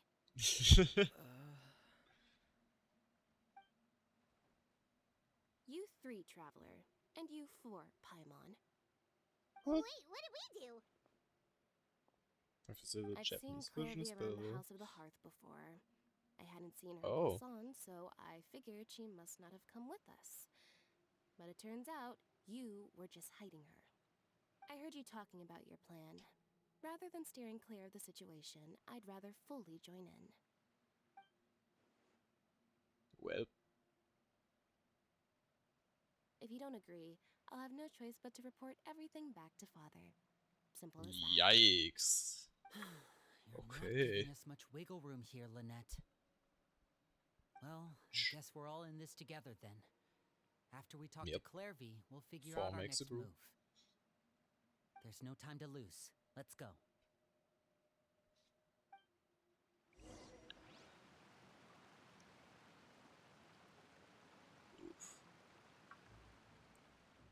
Well, let's find out more about her, maybe. I'm full. Thank you for bringing me this food, you guys. She said she's looks full, delicious. but the food doesn't look like it's even been touched. Well, she's a spirit. That's right. Based on what I've been able to observe, it doesn't seem like Clairvy can interact with the physical world at all. Still, when she's presented with food, she'll always linger around it for a good little while. Maybe, in her mind, she really is eating those things. Does she know that she has already passed away? I've tried to ask her, but she didn't answer. My guess is that she's just as confused as we are. Or maybe she couldn't understand the question at all. Clairvy, if you've got some time, I'd like to ask you a few questions. Sure. Oh, another new friend. Hi, I'm Clairvy. For some reason, the name reminds me of clairvoyance. Clairvy, how did you join the House of the Hearth? Huh? Isn't it the same for everybody? The knave brings you here and then you can't leave. It's just that your name, it's not on the roster. And I've never seen you before. The roster? Oh, I get it now. I think there might be some things you don't know about this place. The people in charge, they're not as nice as they look. They say they keep a roster, but it's not complete. There are a lot of people who aren't on it, and never will be. In this house, some people are family, and other people are just test subjects. I guess she's just the Those kinds of test people aren't subject ever then? going to get a place on the roster. Unless it's the roster of people who've been executed. Wait, does that mean the knave... She... Is there anyone that can vouch for you? Perry. She's my best friend. She's the only one I trust in this place. Have Who's either of you heard of that Perry name the before? platypus. No. Me neither. Clairvy, Perry. Neither of those names are on the roster. But it seems like she's telling the truth.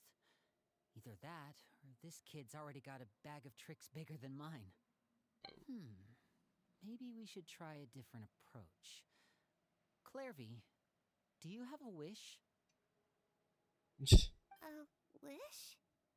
It can be anything you want. Just imagine. It's your birthday, you're blowing out the candles, and your wish is... What's it gonna be?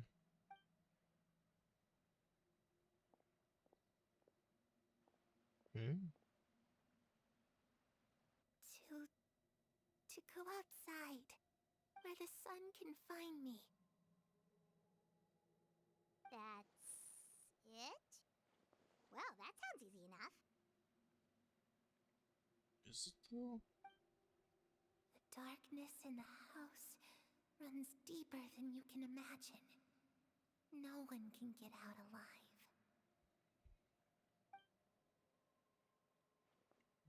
do you mean by that? Things can't be this simple. Okay, time to divide and conquer. Listen up. I've got a plan. I'll try and find a way to use basic illusory magic to take Clairvy outside and bring her somewhere with sunlight. Lynette, try and find the list of executions that Clairvy was talking about, and see if her name is on it. Fremine, you stay in Poisson. We can't be the only ones who've had run-ins with Clairvy. I need you to collect intel on everything she's said and done. Damn. Understood. I'll try my best. What about us? What should we do? Yeah. I really appreciate your willingness to help, but this is a family matter. I don't want to drag you in too deep. But we It's wanna too risky. We wanna know more.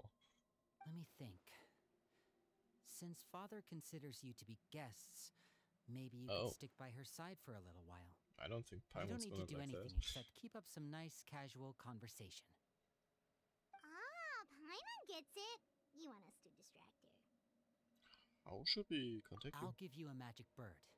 If Father suspects something, all you need to do is release it when she's not looking, and it'll alert me that something's wrong. Of course, that's only as a last resort. If Father doesn't seem to notice us, there's no need to make contact. We'll reconvene here tonight after all's said and done. If the worst case scenario happens and we're discovered, just tell Father everything. We're not going to let our guests get punished for our own actions. That's where we draw the line. What? Be careful. You too. Okay, this is where we part. I feel like I'm using whelp Father too should be at much. the beach nearby. The beach, so outside? I really hope this goes well. No, it has to go well. That's the only way this can get resolved.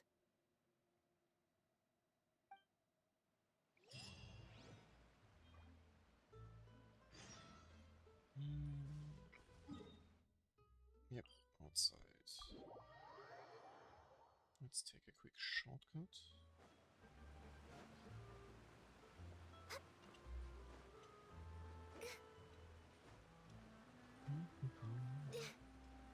Oh. Slopes of Mount. Lost the first, damn it.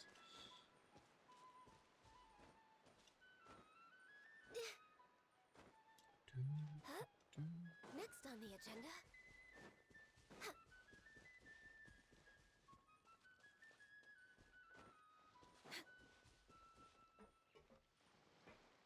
Oh, It's look the at that maid shed. and child. The child. Hey, aren't you supposed to be in Snezhnaya recuperating? What are you still doing in Fontaine? Oh, it's you two. I didn't expect to run into you here. Hey yo. You're not okay, I was man. unconscious for quite a while after the fight in the Primordial Sea. After I woke up, I realized I was being taken back to Snezhnaya, and well, I couldn't have that now, could I? Not when I've still got unfinished business here in Fontaine. So, I mustered up all my strength and made the journey back on my own. What sort of unfinished business are we talking here? It has to do with Skirk, my master. I really wanted to meet up with her, but by the time I got back, she had already left. I still have so many questions for her. Without any other leads, all I could do was ask the knave to help me track her down. She must have left behind some traces from her time in Fontaine. Oh, okay, so have you found any clues? Unfortunately, no. While the House of the Hearth is adept at collecting all manner of intelligence, certain existences can still manage to escape our purview. Basically, unless Master feels there's a need to meet with me, she's not going to be found. But that problem has an easy fix. I just need to become stronger, and then... Well, maybe you should get healthy You first. should focus on getting better first. Yep. The worst of it is over. It's all thanks to that one kid from the House of the Hearth. Elwar, I think her name was. She gave me a bunch of random potions to drink. They didn't go down easy, let me tell you. Pain and chills all over. But they really did help speed up my recovery. That's good, because it looks like I really do have to head back this time. I hope there wasn't The old one man's been putting the that has pressure some on me. poison in it. He sent someone to tell me I'm needed for some sort of project. Project Stuja? Yeah, that's the one. I heard Regrador's involved too. I'm not looking forward to having to listen to all his monologuing, that's for sure. Hey, maybe you could think of a way for me to stay in Fontaine for a little longer. Helping Linny and the others brush up on their fighting skills would be far more interesting. If you and I could spar, that would be even better. I've been waiting for a chance to see you go all out. And what a sweet little daydream that is. But I also have a role to play in all this. I'll be leaving Fontaine shortly as well. Besides, considering how little they see fit to step outside the homeland, being called on to return to Snezhnaya by such illustrious dignitaries, what a great honor. Wouldn't you agree? One I could do without, I'd say. Is it just Paimon? Or does it kind of seem like they're... Just casually trash talking their colleagues behind the So, backs. dear guests of the House of the Hearth, to what do I owe the visit? well, we just... Wanted to learn more about you? We're super close to Linny and the others, but we still don't know much about you. Is that so? Introductions have already been made, have they not? Well, you see, there's only so much you can learn about someone from a short introduction. At least tell us something That's true. a little extra, like, why do you call yourself father? I would be curious Good about that too. question. I'd also like to know. The fact that you have to ask tells me our intelligence work has been quite successful. Telling you the answer to that question would only serve to undermine that success. And we can't have that. Now, can we? Spoken like a true diplomat. That was some expert sidestepping right there. Well, if there's nothing else, I think I'll take my leave. I still have a small matter to resolve at home. Wait, don't go!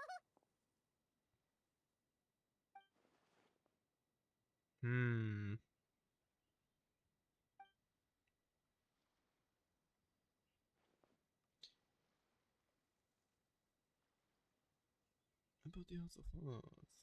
What does the organization mean to you? I'd also like to hear the answer to this. I've met some of the members of your organization, and they all seemed like really good kids. They actually reminded me of Tonya and Tusser. Which, by the way, if you ever betray them, I'm just letting you know, I won't let you off easy. And why would I betray them? Well, you've already betrayed the House of the Hearth once, haven't you? What? At least, that's what I heard. Huh? Oh, they got me curious. Okay, I admit. That's just what the old man told me. The rooster, I mean.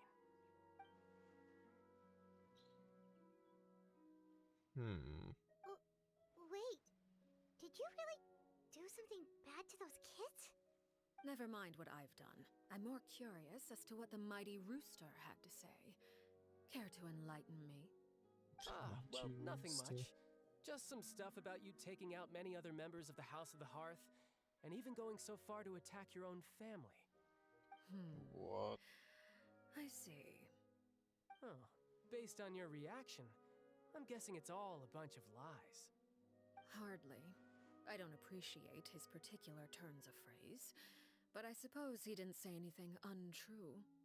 Although, it would be more accurate to say that there is a certain level of prejudice involved, but I don't intend to clear that up just yet. Prejudice has a funny way of concealing the real truth behind certain things, an attribute that I find to be quite advantageous. Call yourself a Fontainian, for example, and people will assume all sorts of things, when the real truth is that this is simply the land where I was raised. Huh?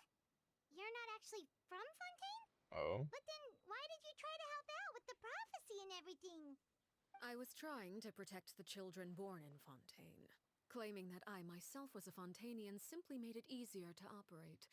People would hardly suspect a fellow Fontainian of having any ulterior motives. Who wouldn't want to save their homeland after all? The primordial sea wouldn't have any effect on me, but it would have caused great harm to the House of the Hearth. Well, you wanted extra information, didn't you? There you go.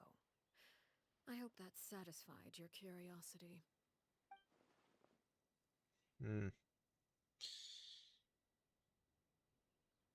So, you stayed in Fontaine for the kids. I guess I was wrong to believe you'd betray them. No more. Apologies. Looks like I was holding on to some prejudices myself. Good. Like I said, I like it when others have misconceptions of me. Actually, while I was recuperating at the House of the Hearth, there was something else that really caught my attention. I heard that members always resolve disputes and arguments with a friendly spar, and the loser has to back down. Seems pretty cool if you ask me. Would also give them plenty of opportunities to hone their skills. Well, that's only a recent development. In the past, such spars weren't nearly so friendly. The losing party would lose everything, including their life. They were that high stakes? Whew, at least that's not a thing anymore. Well, the current atmosphere's not half bad. I'm a bit jealous, actually. You've got so many family members around you, and you even get to live with them. Having a lot of family around means dealing with a considerable amount of bickering and scheming.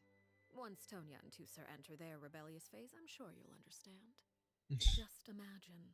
Tusser becomes obsessed with plucking out strands from the rooster's mustache, or Tonya decides to dye her hair 42 different colors. Okay. I get the picture. As the conversation shifts to the topic of Tonya and Tusser chatting. Well, would you look at the time? I should probably get going. Traveler, Paimon, I'm not sure where our paths will cross next, but the next time we run into each other, we should definitely try and find some time to spar.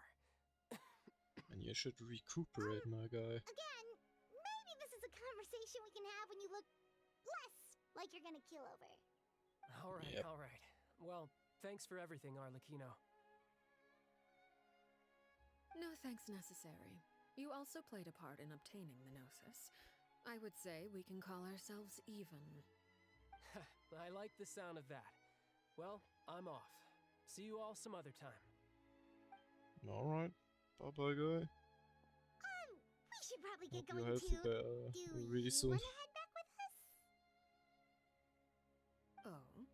You want me to leave so soon? Well, you see, I'm rather enjoying the evening breeze. If you don't mind, I think I'll stick around for a bit. I have some things to think about. Fresh air is Apologies nice. for not attending to you like a proper host. Please forgive this slight. I do hope you'll have a pleasant stay. Yeah, we can totally make it a pleasant keep her one. distracted until nightfall. Good thing Child was there to keep the conversation going. That's true. That was lucky. I wonder if Liddy ran into any issues. Let's hurry back and see how everything went. Alright. Let's see.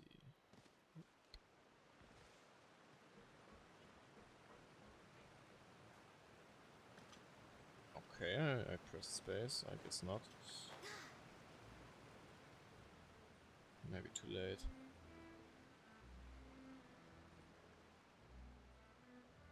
Yeah, that's a big one.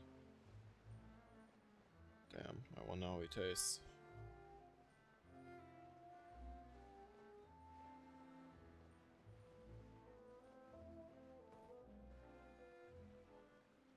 Lenny, how did everything go? Well, long story short, we ran into a small issue. Clairvy can't go into the sunlight. What? What do you mean? Everything was fine at first. She followed me up to the surface just like I told her.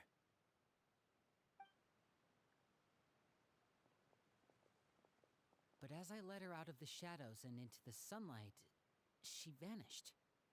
Huh? I turned around and there she was, standing at the edge of the shadows, silently watching me.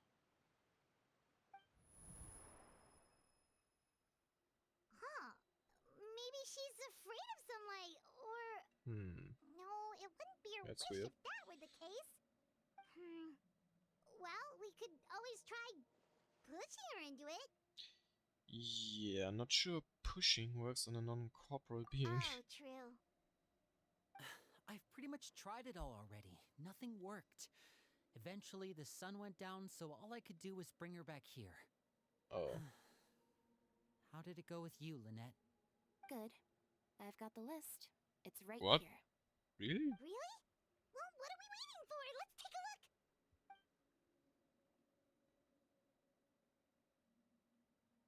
Oh, that's a lot of pages.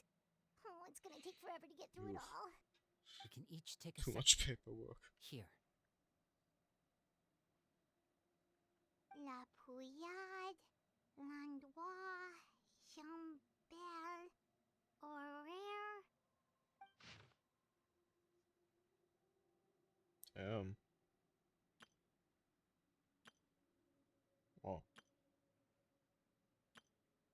Kind of feel sorry for them that they got executed, I guess. Oh, yikes. That Horaire guy has a huge scar on his face. He's kind of giving Paimon the creeps. I've met him before. The scar is from an injury he received during a mission. Oh. I still remember him joking with me about it. He said any future lover would take one look at him and then lose all interest. Oh, no. Did he say anything else? Well, I asked if there was someone he was interested in. He said no, and that's where our conversation ended.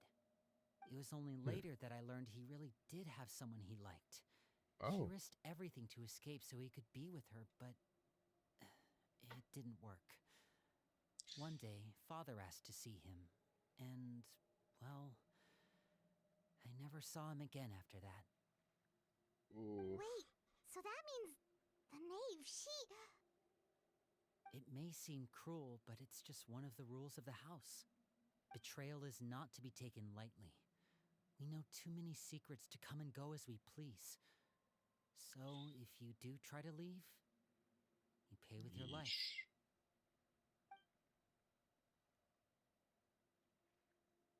Her name's not here, huh? Well, that's not too surprising. It doesn't seem like this list is complete. It only contains records dating back around 5 years. Let's shift our So attention it is even longer ago. Fremine, were you able to find anything out? Fremine. Sorry. I was thinking about something. Oh? I managed to talk to quite a few people, but I couldn't help but notice that the atmosphere in the house was a little... strange. Strange. Elaborate. Yeah, I mean, I know there have been arguments in the past, times when people haven't gotten along. Chaplot and Filiol are a good example of that. Oh, those are two of the people that we met while delivering supplies. Paimon can see how they might not get along. They had very different vibes, and their, interests seem to be pretty different as well. That's to be expected, actually. Father brought us all here, shared her knowledge with us, taught us how to fight. That's one thing we all share. But that's also where the similarities end. Not all of us feel the same desire to stay here. As members of the House of the Hearth, we're also considered part of the Fatui. And to a lot of people, that's an identity they never asked for. Certain members get older and realize they want something else for themselves. But considering the rules of the house, most people would never say that out loud. People like Chaplot and Foltz are loyal to Father and her vision. They're proud to be part of the Fatui. Filiol and Nantoy, on the other hand, well, they aren't quite as enthusiastic. These kinds of conflicts have always been there. It's not like Father is in the dark about any of this. Well, that's true. But it just feels like things have gotten worse lately. Filiol and the others, It seemed like they were meeting in secret to talk about something. I can't say Hope for it's sure, not something bad. but I think they've met Clairvy. Oh, I just noticed. That's weird. You think she's been How did this inciting them to happen? act out? No, not exactly. But I wouldn't be surprised if she said something to them about the darkness in the house and how deep it runs. She's told me about it before. Experiments being run on children. People being used as pawns on the battlefield without so much as the strength to survive. So And nice. they just believed all that? Without any evidence? Clairvy's words probably gave them the excuse they were looking for. Whether they actually believe them to be true is secondary. This is all because of Project Stuja, isn't it? Whoa, hold on a second. What is that? I mean, we heard that Project earlier. Stuja all about, huh? This is the second time it's come up now. Sorry, but I'm not sure of the details either. Oh. I only know what Father has told us, which is that it's something the Rooster and Regrator have been working on together. Apparently, it has to do with the Vatui's strategic plan for the future. Because the House of the Hearth was so successful in obtaining the Gnosis, we now have the honor of playing a key role in Project Stuja. Wait, but isn't that a good thing? Key role is just another way of saying dangerous role. To us, the whole thing is an inconvenience. Father thinks so too, but she's in no position to refuse. Their plan isn't exactly unreasonable, and they've been funneling the house a lot of funding. It's just that we'll lose a lot of members in the process. It's Participating not so in the plan, nice. it's an honor in name only. What they're really trying to do is subdue us. The existence of an intelligence organization outside their control makes them feel uneasy.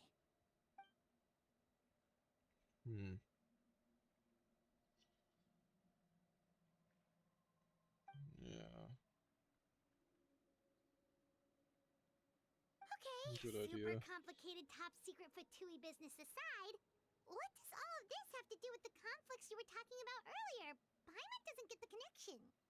External pressure has a way of exacerbating internal strife. You can't overlook the power of fear either. People are afraid of dying, and that fear is often the impetus for a lot of stupid decisions. I thought That's resolving true. the Clairvy situation would make everything go back to You normal. don't think clear But it anymore, looks you like think things are more irrational. complicated than I thought. If we You leave can make Filial and the some others to stupid their own moves really devices, fast.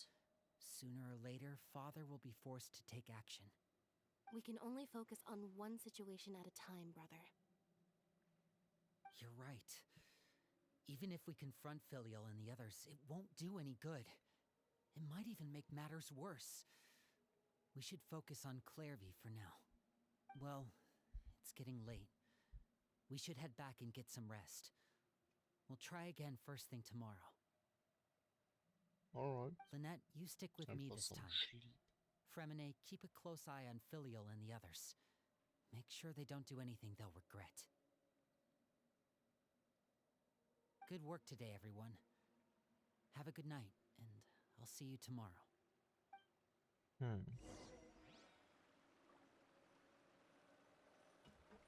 Time for sleep. Mind races without lack of thought. I'm always looking forward to an early night, but she can't sleep at all. Hey, Too many you don't questions. think the knave will be too angry with Linny and everyone if she finds out about all this, do you? She's even scary when she smiles. If she were to actually get angry... Right behind you. You have to protect Paimon if that happens, okay, Traveler? You can just hide behind me. Trust is ever, Oh, Traveler. look who's running there. Look over there. Quick, Clairvy. let's catch up with her before anyone sees. What's she up to?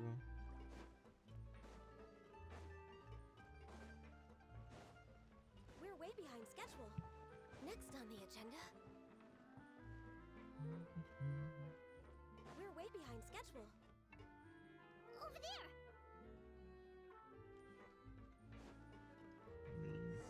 she wanna go outside, but since it's not daytime anymore, she can because it's night. Winter.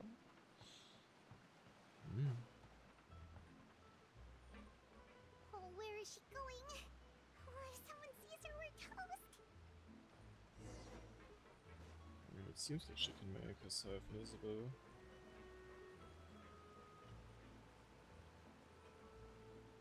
So, we should be fine. Unless the knave is over here right now for some reason.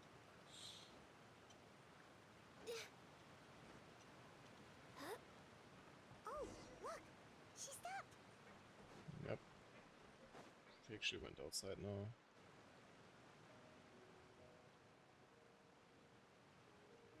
What would happen if she would stay outside and it becomes day? Shh. I opened the window while no one was looking. Look how pretty the outside is. Window? Only I could have more than this. You probably think I'm being silly, huh? All this hopeless resisting. It's better to dream of what I could have than try to make it a reality, right? Please, help us get on the same page here, Clary. We need you to tell us what you know. Can you do that? Sure. Although, after you hear all this, I think you might regret that decision. Everyone in this family is nothing more than a tool. Something to be used and exploited. We're all expendable. Including me. As long as you're useful, you get to stick around. Lose your value.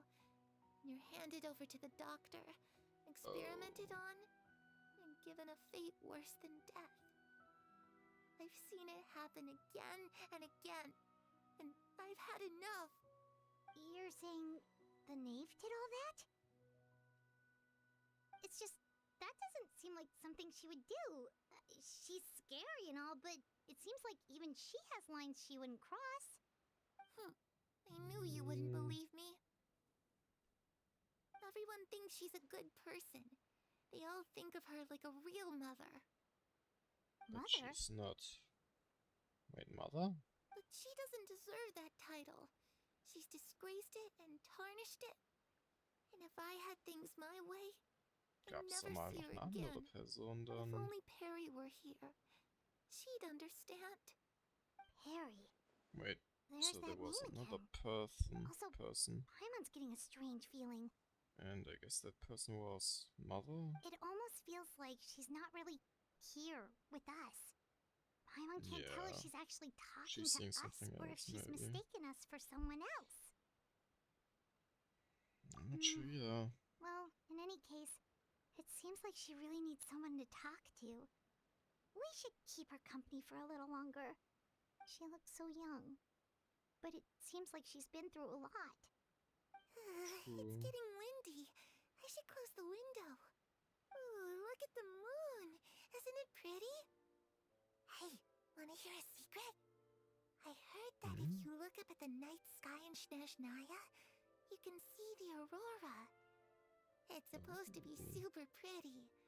Even prettier than the moon Aurora's really tonight. looking nice.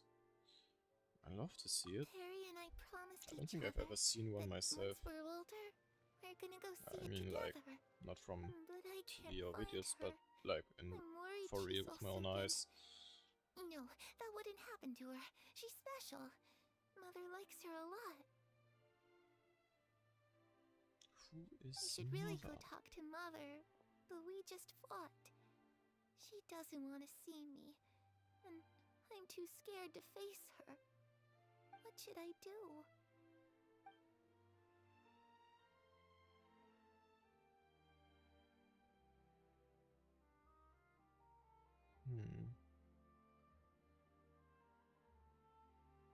Oh. Paimon really doesn't understand what's going on with her. Well, let's head back. We've got an early morning tomorrow. The night passes. All right. Well, I guess we got another lead. Let's go ahead with the plan. Yeah, before we do that, I have a question. What is it? Have the knave and the doctor ever worked together? What makes you ask that? Well, we kinda ran into Clairvy last night, and that's what she told us. We met the doctor back in Sumeru. He's super dangerous, and he's done all sorts of bad things. It's possible that Father and the doctor have had certain dealings, but I don't think Father would work with him. We're not really on the same side, so there's not a lot of trust between them. Yeah, That but then doesn't there's still exactly the set fact that stage for a she said successful mother. partnership. I did hear, though, that when Father first became a harbinger, the doctor offered to work with the House of the Hearth. Father rejected most of his proposals, except for one. It had to do with some sort of secret experiment. Secret experiment? Could that be what Clairvy was talking about? Can we get to the I fact don't back think with so. mother? I don't know any details about the experiment itself, but I do know it's an entirely independent operation. The doctor only proposed a direction for the research. That was the extent of his involvement. I still don't think that counts as working together. The details of the experiment are confidential, but complete records are kept on all participants.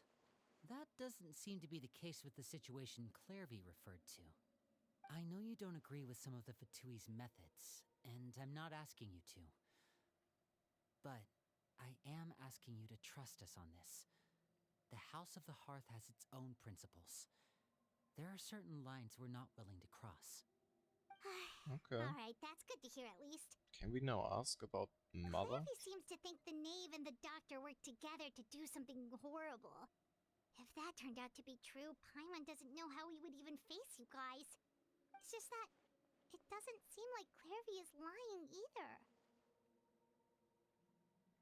Can we get to the mother part, please? The easiest thing to do would be just ask the knave directly, but Paimon doesn't think she'd tell us. Yeah, let's focus on the plan Father for now. didn't come back last night.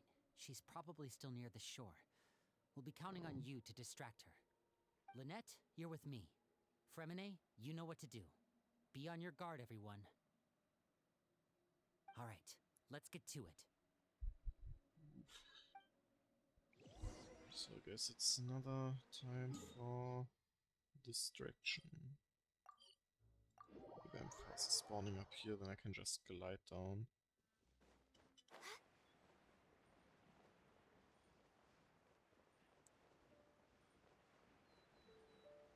And I don't have to climb up.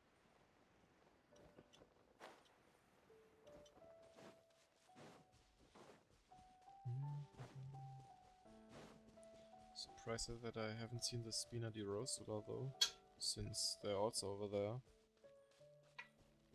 Next on the agenda. Usually.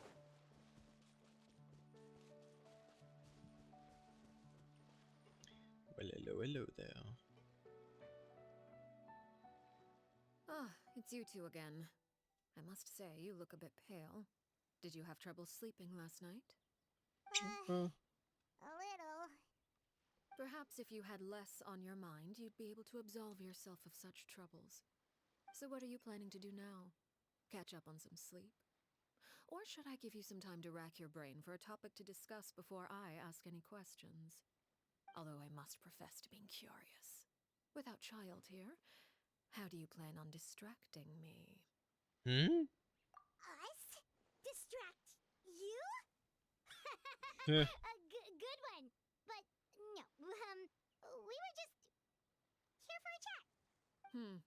Looks like you could have used some extra time to think. No matter. If you don't have any other plans, why don't you accompany me somewhere? Don't worry. Oh. I'll be sure to steer clear of any scheming children.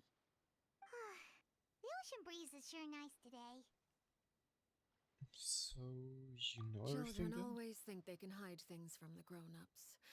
But nothing gets past me. Least of all a little scheming. I think I'll let them have at it for a little longer. I can be very patient. Well, I'll leave you to think things over. If you're so inclined, meet me outside the Palais Mermonia. Good things come to children who do as they're told. So I do hope you decide to tag along. If only for your friends' sakes. What should we do? I guess we tag along. She clearly knows about everything we've been doing, and Paimon doesn't think it'd be a stretch to say she was threatening us just now. Maybe we shouldn't release the pigeon that Lini gave us. Oh, good idea. Hopefully he sees it in time. Well, we should probably head to the Palais Mermonia. Paimon doesn't want to find out what happens if we don't show up. Based on what the knave was saying just now, it sure didn't seem like it'd be anything good. Well, we really don't have any other option. Okay, then we probably shouldn't keep her waiting. It seems like Lini and the others are on thin ice, so let's do our best to not get them in any more trouble.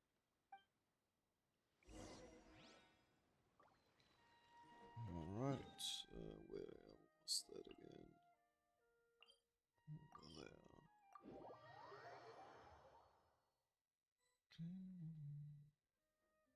Seeing as we still have some time before my meeting, we might as well enjoy some pleasant conversation while we wait. I'm glad to see you get along with my children.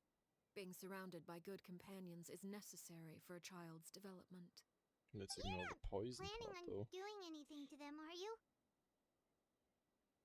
I assume you're referring to Lenny, Lynette, and Fremine. Although, there's that situation with Filial and Nentoy as well. It appears quite a few people have been acting out lately. No matter. I'm not one to discriminate. All those who betray the house meet the same fate. There are no exceptions. Does that mean you're going to kill them? Oh, are you here to beg for their lives? I'm sorry to disappoint, but the rules of the house change for no one. In my organization, everyone is responsible for their own actions. But don't you care about them at all? They really respect you. They even call you father. You must feel something for them. Any organization in which feelings come before principles is one destined for ruin. The House of the Hearth is hardly an exception. You could say our principles are more stringent than most. Perhaps I can offer you this consolation at least. As our guests, you two will not be held accountable along with them. Wow. There's really no other way to solve the issue? I would imagine Lini, Lynette, and Fremine will be able to keep their lives. As for Filial, Nentoy, and the others, I'm afraid there's little I can do. They can try to escape, but once you know our secrets, there's no getting out alive. Oof. But that's awful. Ah, you seem concerned. Out of consideration for my guests, I suppose I could turn a blind eye for a little longer. If Lini and the others manage to dispose of Clairvy in the meantime, all evidence of their wrongdoing will be lost. In that case, I could hardly punish them for something I couldn't prove. If their efforts are unsuccessful, on the other hand, all will be held accountable. And the punishment will be severe. Well, it's a deal then. Of course. Oh, and here, I believe this belongs to you. Do try and keep better track of it next time. It takes a considerable amount of time to train a bird like this. It would be such a pity if you were to lose it. Permanently. Wait, where did you get that? Good. Well, I'm afraid that's all the time we have to chat. Now, for the matter at hand. I asked you to meet me here because I have business at the Palais Mermonia. It has nothing to do with you, but I think it would be prudent for you to stick by my side for the time being. There will always be time later to run off and tell Lini what you've learned. Well, time to go. Looks like we wrapped things up just in time. Yeesh. So now we are kinda under pressure.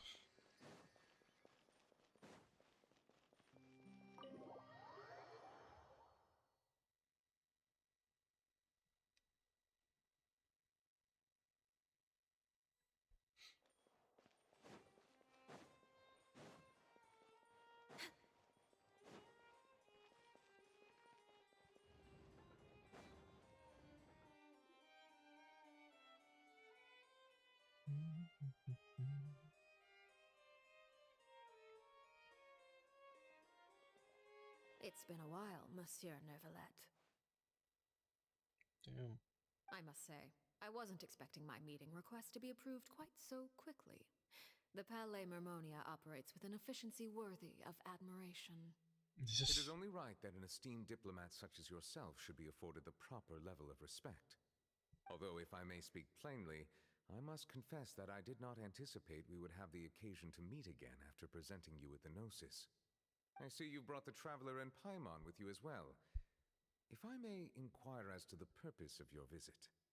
I'll be departing Fontaine shortly. There is, however, an outstanding matter that I would like to see resolved before I go. Oh. It requires a rather lengthy explanation, I'm afraid. So I took the liberty of explaining everything in this proposal. Please review it at your leisure, Monsieur Neuvillette.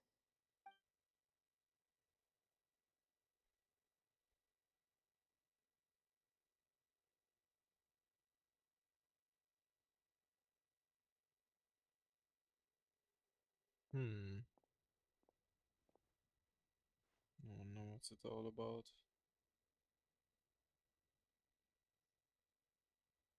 Can I have some tea?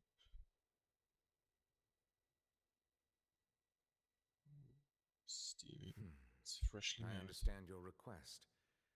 However, at the risk of causing offense, I must admit that I fail to see why you would wish for such a thing. I heard you have a certain fondness for water tasting, Monsieur Neuvillette, so allow me to use water as an analogy. A family is like a large body of water with countless rivers flowing in and out. As someone who watches over this system, I would hope that each river that flows from the source will eventually reach the ocean. Of course, objectively speaking, I know this is impossible. Most of the rivers will dry up along the way, disappearing into the ground and leaving nothing but a barren riverbed behind. Not all rivers are destined to reach the ocean, but I would not see their existence rendered meaningless. I believe the water that flows within them is simply meant for a different destination, like a field in need of irrigation. Or perhaps the glass of a certain water-tasting enthusiast. Did you get any of that, Traveler? Kind Your of. words paint an optimistic picture indeed. Allow me to remind you, however, few among us are willing to sip from a glass filled with tainted water. What? It may have been tainted at one point in time, but not to worry. I'll make sure it's strained of all impurities and returned to its cleanest form.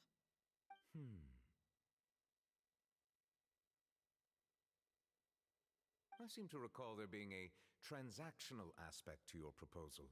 Perhaps you could expound on that? If you accept my proposal, Monsieur Neuvillette, I will gradually withdraw my forces from Fontaine. And, unless absolutely necessary, I will no longer carry out any special missions within Fontaine. I presume I can take your words to mean that, in the future, cases similar to the Tartuffe assassination will cease to cross my desk? Tartuffe? Ah, that thief who embezzled funds from all those charities, you mean? My deepest condolences to his family, but without any evidence, I cannot imagine how the House of the Hearth might have been involved in his passing. Yeah, Of it's course, always about if evidence. you accept my proposal, Monsieur Neuvillette, I'm sure certain measures could be taken to reduce the frequency of such troubles. You choose your words carefully indeed. In that case, I am inclined to accept your proposal. My thanks for your generosity, Monsieur Neuvillette. Well, with that settled, we should be going now. I took the liberty of bringing along 2 bottles of spring water from Snezhnaya for you to enjoy. I do hope I get the chance to hear your impressions. Perhaps at our next meeting, yes? Indeed. I trust you would not overlook your commitment in the meantime. All right, Traveler Paimon. Time to go.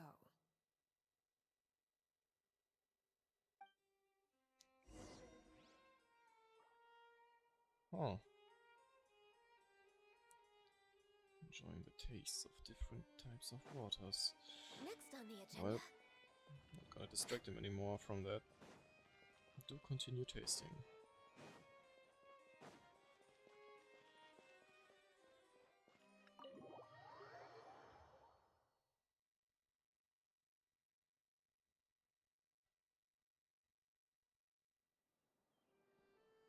So, about back there? Paimon only heard you mention some rivers, a large body of water, and then some kind of irrigation scheme. You really want to know?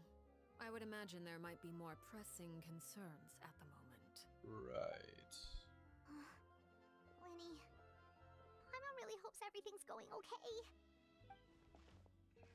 Critical. Oh, Paimon recognizes that look. Wait. You've got your thinking cap on, don't you, Traveler?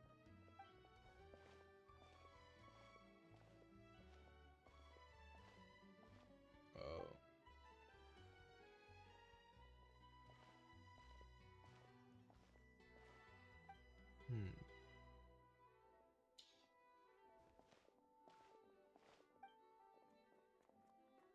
Guess. Wait, isn't that the Scar guy? Oh, shoot. Are you alright? Oh, jeez. I'm so sorry. Yeah, it is. I was so focused on selling these papers, I wasn't looking where I was going. Are his memories erased, maybe? I also wasn't paying attention. Let me make it up to you at least. Here, take this paper. On the house. Paper on the house? Damn, can't say no to that. Yeah, you do be looking familiar. Oh, you don't have to give us anything. Please, I want to. It's not like I'm short on supply. All the extras will be useless come tomorrow anyway. It's my fault, really. I was just trying to bring home some extra mora for the family, but I bit off more than I can chew.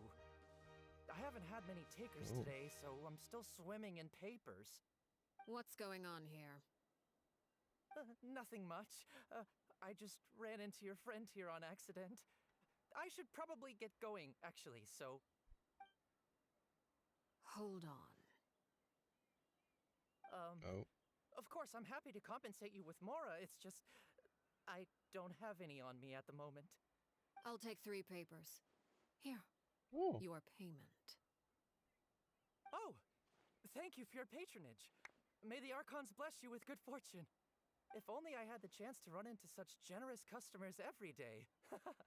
I should probably just take on a smaller inventory though, right? I'm getting married soon, so sometimes it's hard to not get ahead of myself. Anyway, it really I feels should like head his out. memories got deleted. Goodbye!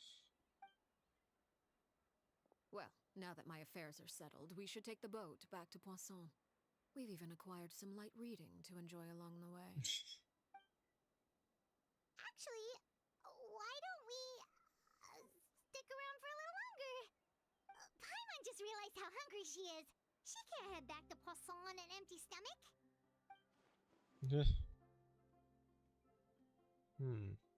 It appears you two are under the impression that delaying our return will somehow alter the situation in your favor. I'm sorry to ruin your fantasy, but your efforts are meaningless. That being said, Quick, I you need to could get be your stomach persuaded to growling. give Linny some extra time. I just have one condition. If you agree to my request, I'll even answer some of your questions. Oh. You're quite curious about Clairvy, are you not? And my relationship to her. Wait, why are you being so generous all of a sudden? You're not gonna ask us to do something bad, are you? You overestimate yourself. You don't have the talent for bad things. What can you possibly... The most important consideration in a negotiation is that both sides receive something they want. Demands and threats only get you so far.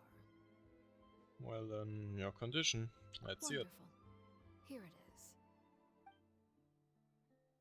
When the time comes, make the choice that you deem most appropriate in the situation, and lend your help to the House of the Hearth.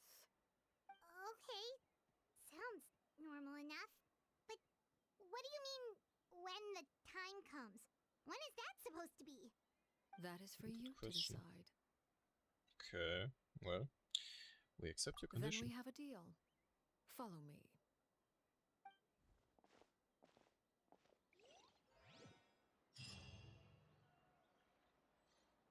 And where do we have to go? All the way out there. Phew. hour to go.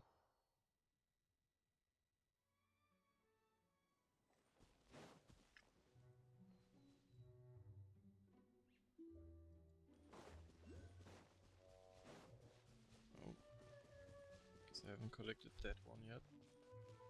Though I don't want to collect that one yet, otherwise I might forget to mark it down, and then I'm searching endlessly again for one that I'm missing that I already got. So, how's it looking over here? Not enough. Okay.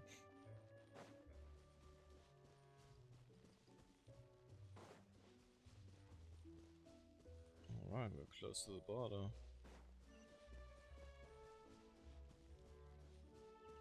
How about we explore the area ahead of us later? Nope. I just want to go down there. Gee.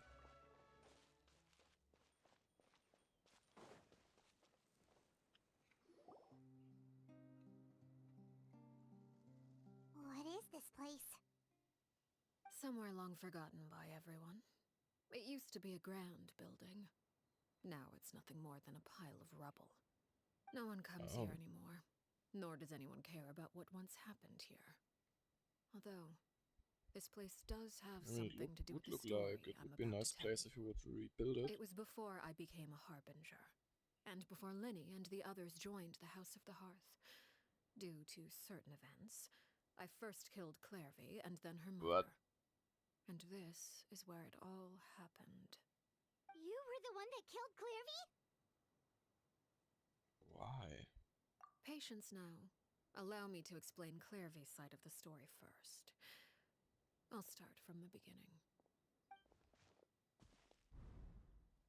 Clairvy was 6 years old when she was brought by her mother, Crucibina, to live in the House of the Hearth. From the outside, it seemed like a fairy tale. A thriving family made up of kind adults and friendly children. Crucibina was the knave at that time, and the House of the Hearth was under her control. She was Clairvy's mother by blood, but she was also the mother to all the children in the house. Clairvy was happy here, for a time. But she quickly realized that being part of this family wasn't a fairy tale at all. It was a kind of purgatory. Purgatory? Exactly. The House of the Hearth takes in war orphans from all over Teyvat. But as for how to raise them, that depends entirely on the person in charge. Crucibina came up with a novel idea. She would teach the children to fight, force them to duel each other, and then crown as the king of the house the child who proved themselves most worthy of inheriting her title. It's difficult to estimate the number of children who died or were maimed in the process. There's little I can say about the ones who died. The ones that emerged with permanent injuries, on the other hand, well, they still served a purpose. They would be handed over to the doctor to be experimented on, or sent away on dangerous missions. Nothing more than tools to be used and then discarded. So those were the experiments Clairvy was talking about. But what actually happened to her? You said that Clairvy was Crucibina's daughter, so if Clairvy tried to convince her to stop what she was doing, Crucibina probably would have listened, right? Despite being Clairvy's mother, Crucibina cared little for her daughter. Oh. She forced Clairvy to join the House of the Hearth only as a means to demonstrate her own impartiality as a mother, to prove that she treated all her children equally. Clairvy did try to convince her mother to change her ways, but it was to no avail. After her efforts failed, the only other option was to rise up and try to fight back. Unfortunately, the other children had already been thoroughly indoctrinated into the illusion of happiness Crucibina had created. Of course, there was one exception. Someone Clairvy's age who knew the truth about the House of the Hearth. Her name was Peruere. Perry? Wait, the friend that Clairvy mentioned? Friend, huh? I suppose we can call her that for now. Clairvy was a cheerful and passionate person with a tenacious spirit. Peruere, on the other hand, was rather cold-blooded. Her cold-blooded nature allowed her to see through Crucibina's facade. Yet, it was also this cold-bloodedness that prevented her from acting against it. At least at first. While Clairvy longed for freedom, Peruere was convinced that, amid all the fighting and violence, she would make it until the end. Despite their differences, the two became fast friends, united by their knowledge of the truth. Clairvy told Peruere that she hoped to create a real family, where no one would be killed or sacrificed. There may have been a certain naivete to her ideas, but Clairvy proved her determination many times over. She tried countless times to run away, ask for help, or expose the truth. But her efforts only earned her beating after beating. The only thing that kept her going was her strength of will. Even with her body racked with pain, she would still stand on her tiptoes and open the window at night. She and Peruere would look out at the moon together, a fierce longing for freedom shining in her eyes. But one day that light simply vanished. No. What happened? Her hopelessness resulted from a culmination of things. 10 years had passed. 10 years worth of failure after failure. She and Peruere weren't children anymore, but finding any chance to escape still seemed as hopeless as ever. It was during this time that Peruere suggested a new plan. If escaping was out of the question, why not take down the very person sitting on top of this throne of lies? Mother herself. Clairvy rejected that proposal. She claimed that, as a famous harbinger, Crucibina possessed an unimaginable amount of power. Trying to kill her would have an incredibly low chance of success. Clairvy never gave another reason, but Peruere could see it written all over her face. Clairvy still thought of Crucibina as her mother. Killing her own flesh and blood was a line she couldn't bring herself to cross. If she couldn't escape and fight back, then only one option remained. Death. Precisely. Death was the only way that she felt she could be free. It happened during a duel. When she arrived at the dueling ring that day, her partner turned out to be none other than Peruere. The very person that had stood by her side all those years. It was a fierce battle. But ultimately, Clairvy decided to let Peruere end her life. From that moment on, Peruere's journey was one written in flames. When the rain finally came and washed it all away, there she stood, the sole victor in Mother's endless game of slaughter. A trail of corpses strewn across her path to success. It was the very result she had predicted 10 years prior. Even then, she believed she would make it until the end. She wasn't surprised by the fact that she emerged as Mother's undisputed heir. Rather, her success left her with an inexplicable sense of restlessness. She was unsettled. And there was only one thing that could quell that sensation. Perhaps you two would like to take a guess as to what it was? Killing the very person at the top? Crucibina, you mean? But... Correct. This is the place where Peruere killed her best friend. A mere year later, this is also the place where she fought tooth and nail to kill the mother they shared. The moment she acted, any conception of what was right or wrong ceased to matter. It's one of the principles of the house. Only those who survive get to write the rules. Peruere won the battle, and became a harbinger herself. After which Her Majesty, the Tsaritsa, bestowed upon her a new name. Arlecchino. So the Perry Clairvy was talking about... It was you all along. You're Peruere. Arlecchino is just a name you got later. This was your story just as much as Clary's. I left that name behind long ago. I must say, hearing it now does bring back memories. After I defeated Crucibina, the moniker of Mother died with her. I chose to forego the title she called herself and even chose to give up my own name. I rebuilt the House of the Hearth under a new identity. Not only as Arlecchino, but as father. And that is where the story ends. Any more questions? The Clary we met, though. Who is she exactly? Yeah. Based on what you just told us, Clary wasn't a little kid when she was killed. So the Clary we met, was she really a spirit at all? I suppose you could call her an illusion born of flame. Her existence is like ashes to a fire. Something left over in the wake of blaze and ruin. You see, a certain power runs through my veins. It's not unlike a curse. My flames leave behind shadows of anything they consume. Of course, the chances of those shadows morphing into a sentient entity are exceedingly slim. Clairvy is a very special case. Oh. Clairvy died when she was 16 years old, but what emerged from the flames was her 6-year-old self. Her appearance wasn't the only thing affected. Most of her memories were lost to the blaze as well. Memory is a mysterious thing indeed. Losing a portion of your memories will alter your sense of self.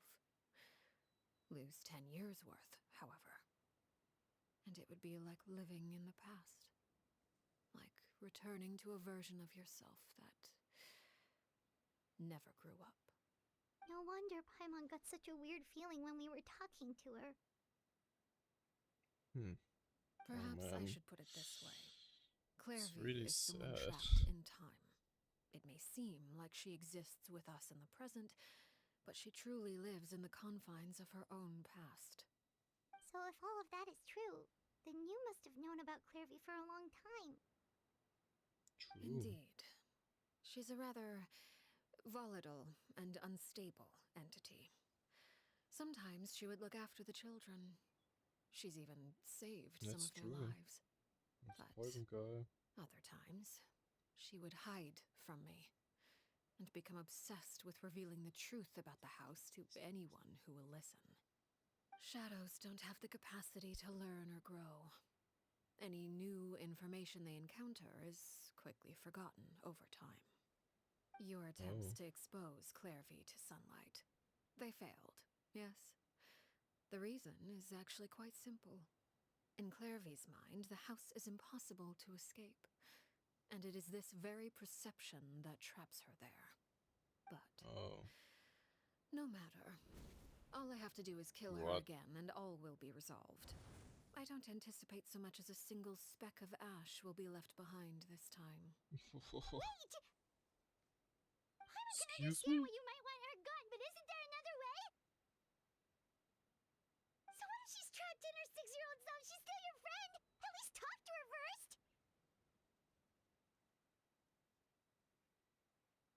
It's too late for that. She broke the rules, and now she must be punished. That goes for Filial and Nantoy as well. She's had quite the effect on them. I hope you understand. The difference between Crucibina and myself lies in our formulation of the rules, not our policy for enforcing them. Upholding the rules without question is a trait we both share, because that is how a household should be run. Is this really what you want to do? Yeah, we're talking. Whatever could you mean? Don't you want to say a proper goodbye at least? Whether as a killer or as a father, there are two things that must be avoided at all costs: anger and sorrow. Anger makes you impulsive. Sorrow causes you to waver. Well, it appears it's about time to proceed. Before we arrived, I told some of my well-behaved children to bring our troublemakers here by nightfall. I do believe I've kept my end of the deal. I give your friends quite a bit more time. As for what happens now, we'll just have to wait and see.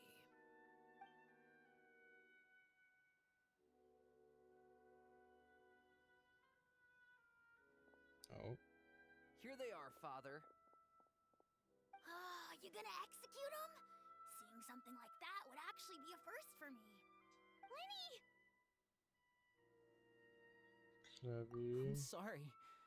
I heard about how you helped buy us more time.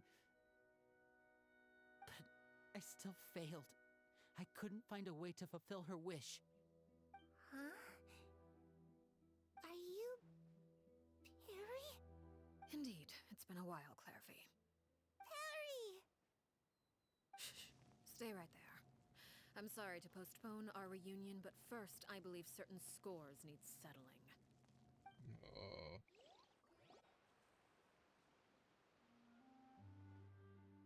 Father, let me explain. Out of my way. Father! You chose to conceal a threat to the house. And for that, you must be punished. Overall, however, I suppose your wrongdoing is hardly the most egregious of the bunch, so I'll deal with your punishments later. As for right now, the more pressing concerns are the traitors among us. By traitors? Do you mean us? Yeah. Father, let me explain. We didn't mean to... Fultz, why don't you share what you heard? Yes, Father. Secret Midnight Meeting number 3. Participants, Filial, Nantoy, Sato, Toddy. Nantoy clearly said, if only Father wasn't the one who took us in. Sato added, I'm sick of this life. I just want to live as a normal person. Filial was the worst of them all. She called us crazies and said a bunch of mean things about Father. I did not! You're lying! Fultz is trying to frame us! You It's sure not about that? like I'm the only one who heard those things.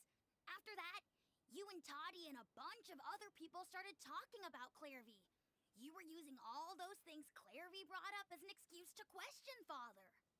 We're birds locked in a cage. The only way out is to destroy it. That's what you said, wasn't it? Oh. You little.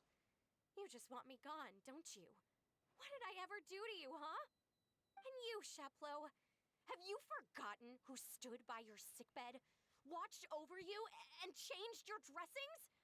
Come on, let's hear it then. What's your reason for all this?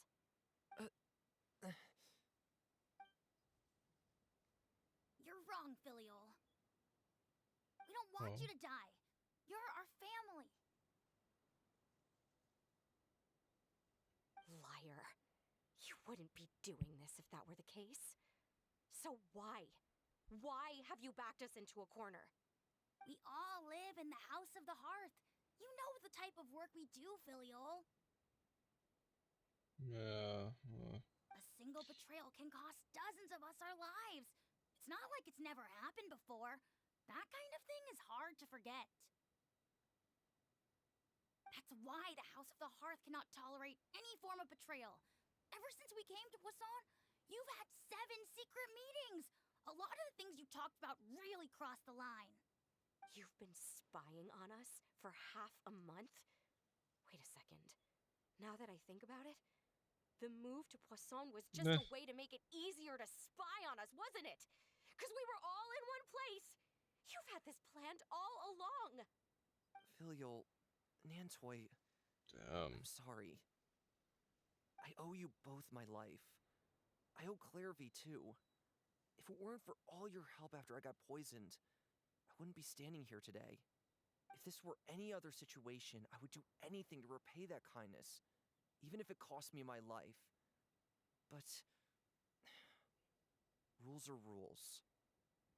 I'm sorry. My hands are tied. Why? Why? That's enough, Filial. We made a mistake, and we should own up to it. We broke the rules, plain and simple.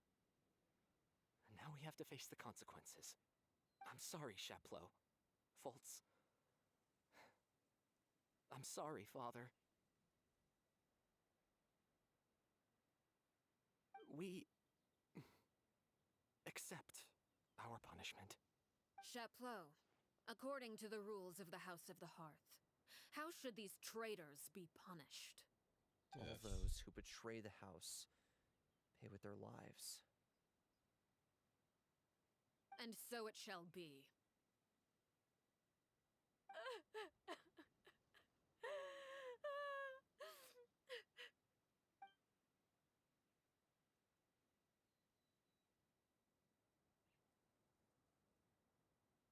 Father, please wait! Something you want to say, Linny? Please reconsider, Father. What Filial and the others did, does it really count as betrayal? We all come from broken families. From the very first day we joined the House of the Hearth, we wanted nothing more than to make it a real home. But the truth is, none of us know what a real home should look like. I'm not saying I have all the answers. All I know is this. Killing Filial and the others may uphold the rules, but doing so will only bring us further away from being a real family than we've ever been. So please, Father, please, reconsider. I agree with Linny. Father, please. I guess that's the moment where we Linny, also agree. I also agree with Linny.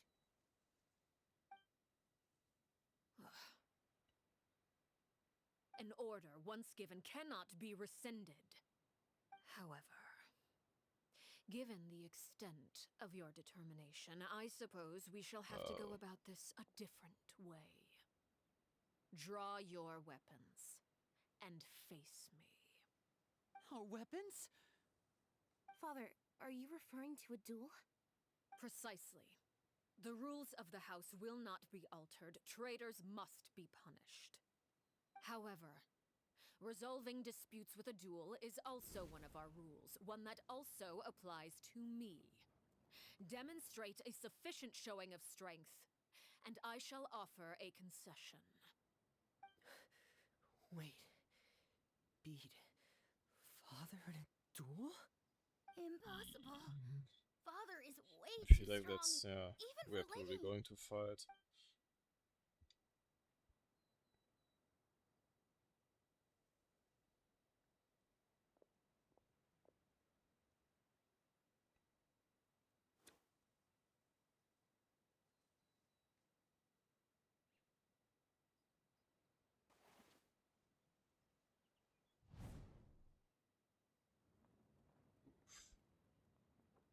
Did you hear that, Traveler? Linny and the others have to duel the knave. What should we do? Can they really win something like that? If they lose, those people from the house are really gonna be executed. Hey, are you listening?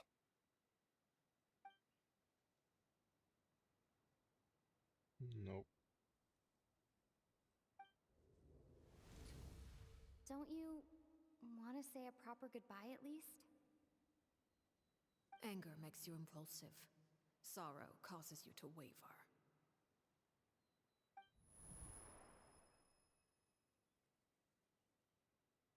Yep.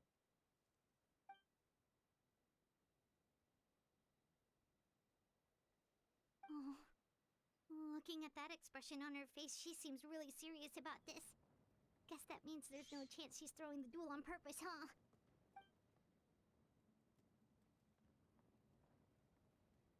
Although... When guests are around, families are often on their best behavior. And any disputes are less likely to escalate.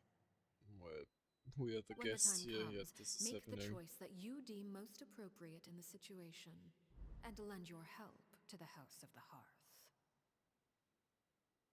What's wrong, Traveler? Hey, where are you going? Traveler? Yep. I like to see for myself what the fourth of the Fatul Harbingers can do. You're asking to join the duel against the knave? If that's I'll okay. allow it.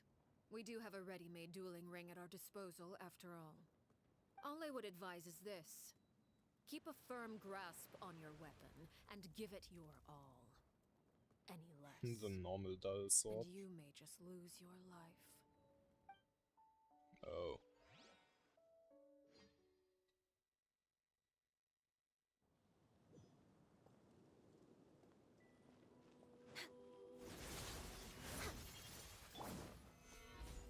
I will have Are we order. doing damage? Oh, yes, we are doing damage, Closer okay. can get away.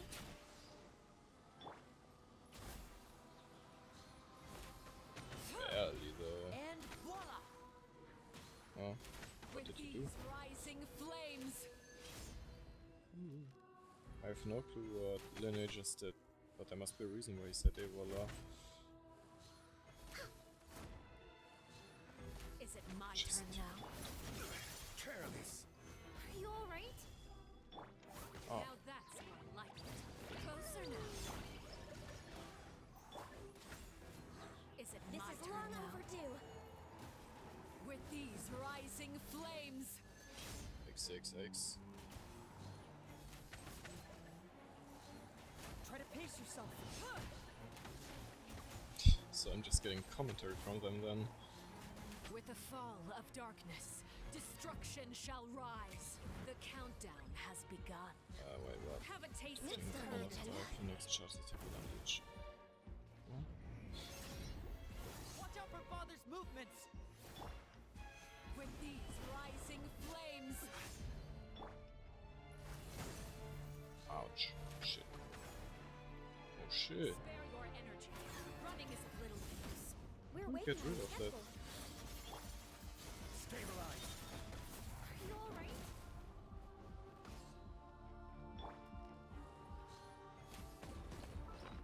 Wait, I cannot heal.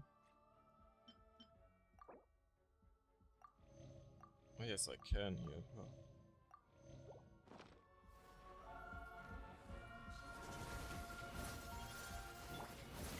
Solidify. This shit's not helping a lot against her. Jumpy, jumpy, go! Look at you. Trapped like a bunch of helpless animals. This is order. Time for takeoff. And voila! The countdown has begun. Ah, charged The fly attack. tangled in a web. Wait, charged attack, so... Ouch. With these rising nice. flames. Over here! Not bad. You've proven to be a worthy opponent after all. Almost got her. With these rising flames. Get in gear. Is it my turn now? Stop balancing. Oh, My conscience never mind, I goes didn't. Who's Spare your Yeah. energy. Wait, what? Oh, I guess it's the end. Damn, acrobatic moves there.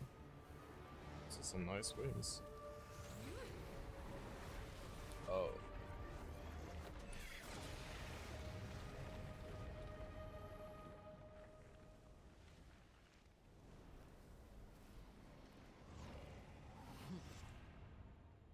Cinder of Tools Flames. So I guess we just got to second phase. Oof. Kindness has been Yo, swept chill. away. My blade Whoa. is all that remains.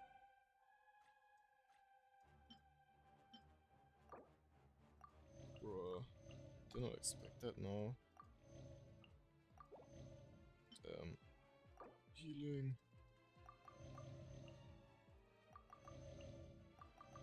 Definitely need to cook some new food at one point again. Shit.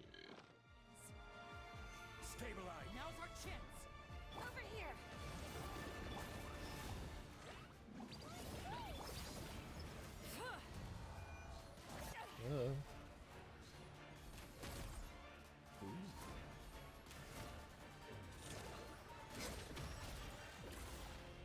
Just in time. Watch out for father's movements! Look out!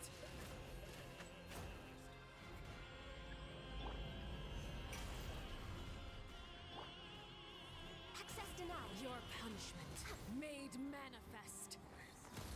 Oh, but no.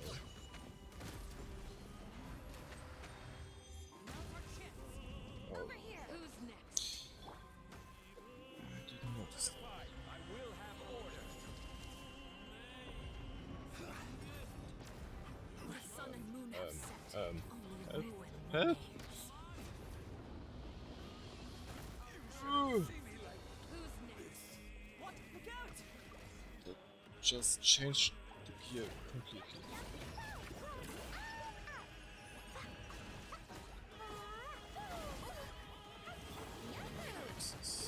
Yikes. Help! Oof.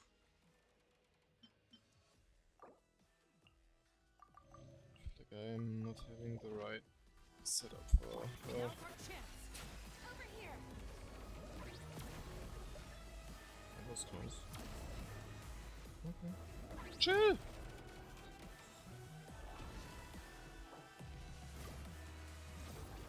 Oh.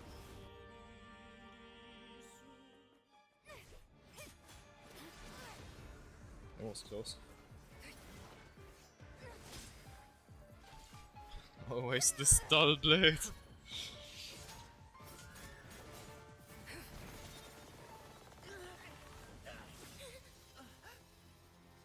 Damn. Fremina, way to go. You should know better than to crowd in one place.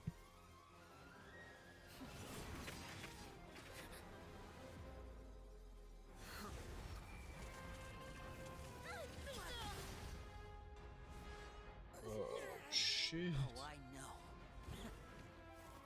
Oh.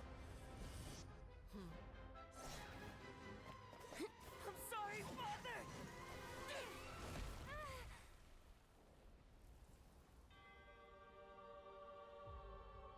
Damn.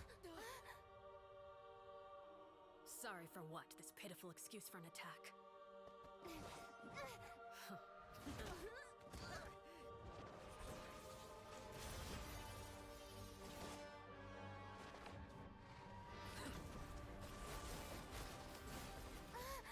Holy shit.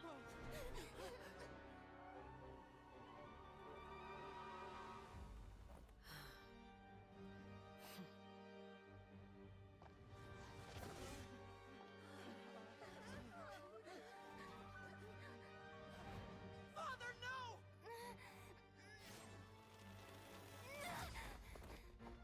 Damn, this sword is pretty strong. Made it out, did you? You're stronger than I expected. What?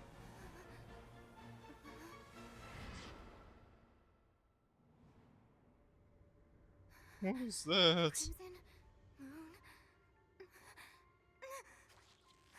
I can't move.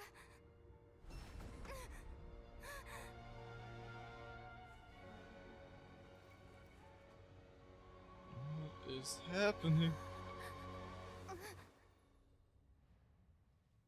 Huh? Still, not strong enough to beat me.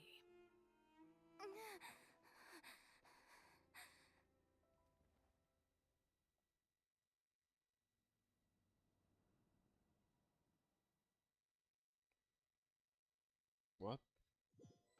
And the people? Are they safe now?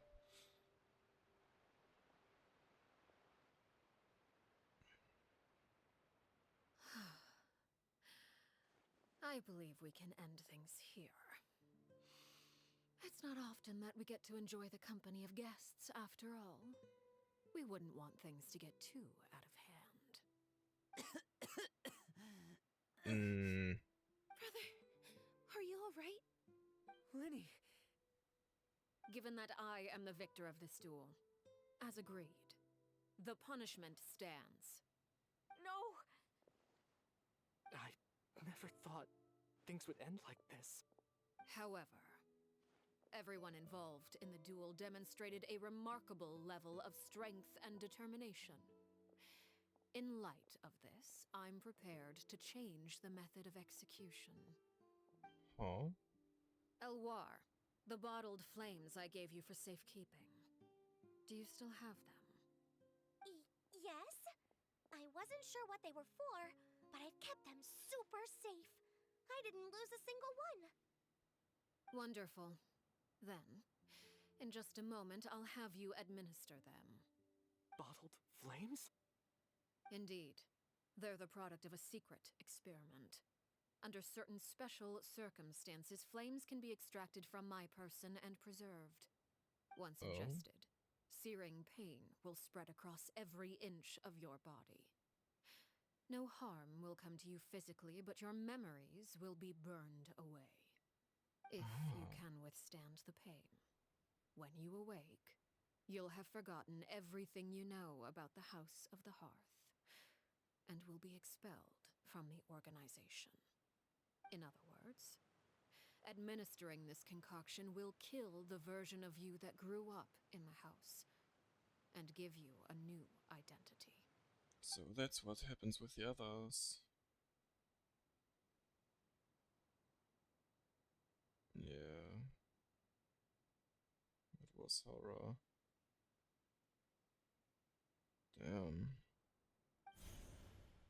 Memory is a mysterious thing indeed.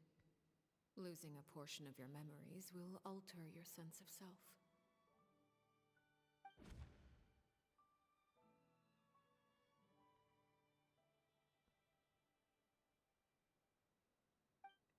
I wonder if everybody got to that point though. I'm pretty sure some of them got You're just killed.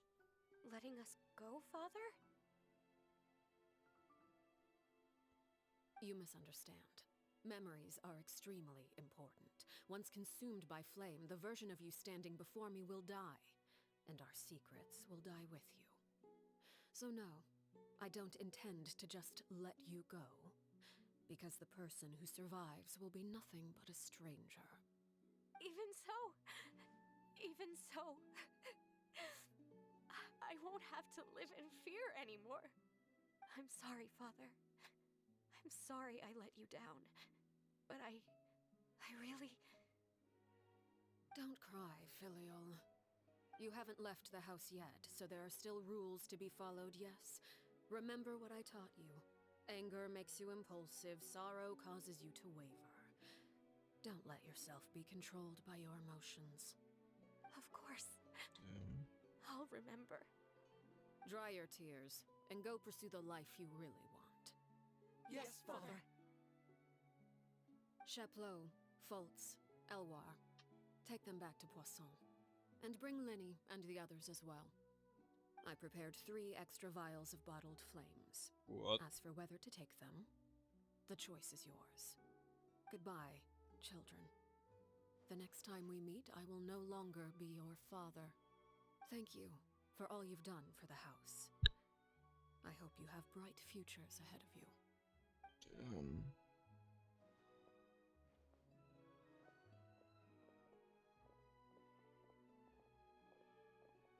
Father.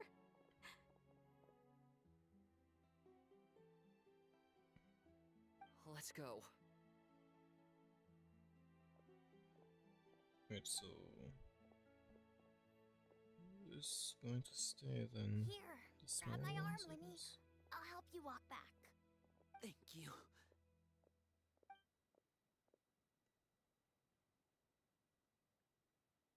Right, Clairvy. she's still there.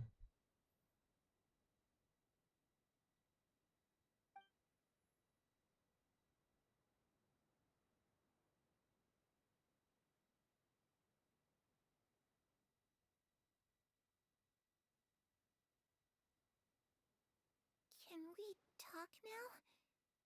I've been waiting for a super long time. You True. really are Perry, aren't you? I haven't seen you in so long. How come you're all grown up? Wait, did I somehow travel to the future on accident? Or am I dreaming? What a long dream.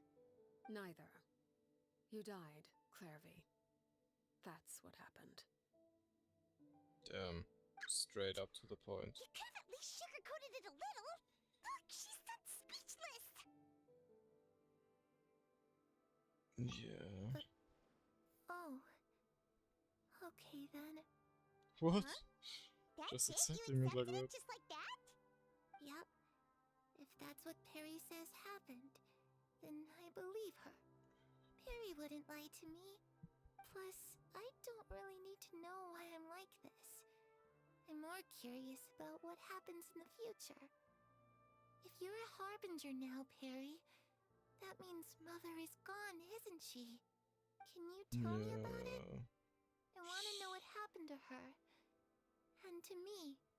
You never stopped trying to defy fate. At first, no one believed you. You could only vent your frustrations to the moon. In fact, you often sought comfort in the night sky. You wanted to see the aurora, so one night we promised each other we would go to Snezhnaya to see it together. Later on, you tried to run away, but you were brought back each time. Mother spared your life, but it wasn't out of kindness. Instead, she decided to make an example of you by slowly torturing you over time. That way, the other children would know what happens to traitors. Still, you never gave up. Mother hoped that through ruthless duel after ruthless duel, she would be able to crown an ultimate victor among the children she raised. But you called on everyone to unite, to fight to a draw in order to reduce casualties. Your efforts may have only delayed the inevitable, but still. You gave them hope. You tried everything you could think of, but every attempt ended in failure. Still, you never turned your sword on Crucibina, and you never turned it on me. On that gloomy day, you told me, "For the last 16 years of my life, I've done everything I can to fight for freedom. But now, I realize that the only freedom I truly possess is the freedom to choose to die." I never imagined I would say something like that. I must have been feeling really worn down. But somehow, I still think I understand. According to Mother's plan, only one of us was going to make it until the end. And I always hoped that person would be you. If I could do it all over again, I still don't think I would make a different choice. Even when I first met you, I knew you'd be able to do what I couldn't. Is that so? Even now, I'm not sure I truly understand what kind of freedom you were trying to pursue. But as the head of the House of the Hearth, and as the children's father, I've tried to give them the most basic of freedoms. The freedom to choose their own fate. It's something I discussed with the Eudex of Fontaine. The children who want to leave the house will have their memories wiped clean of all secrets pertaining to the organization. In return, they will be allowed to live a normal life in Fontaine without being prosecuted for their past. Of course, I won't simply hand freedom to them on a silver platter. They have to fight for it and prove themselves worthy of it. Only freedom that is earned has true value. That's more than enough. That's exactly the kind of life I was fighting for. You know, Perry, I think you're a pretty amazing king, and a really great father, too. I'm really happy that you're the one who took over the house. I guess I do have one regret, though. I still haven't seen the outside world. Well, it just so happens that our dear guests over here have been to many nations and traveled to countless places. That's true. Perhaps they would be willing to tell you what the outside world is like. Really? Of course!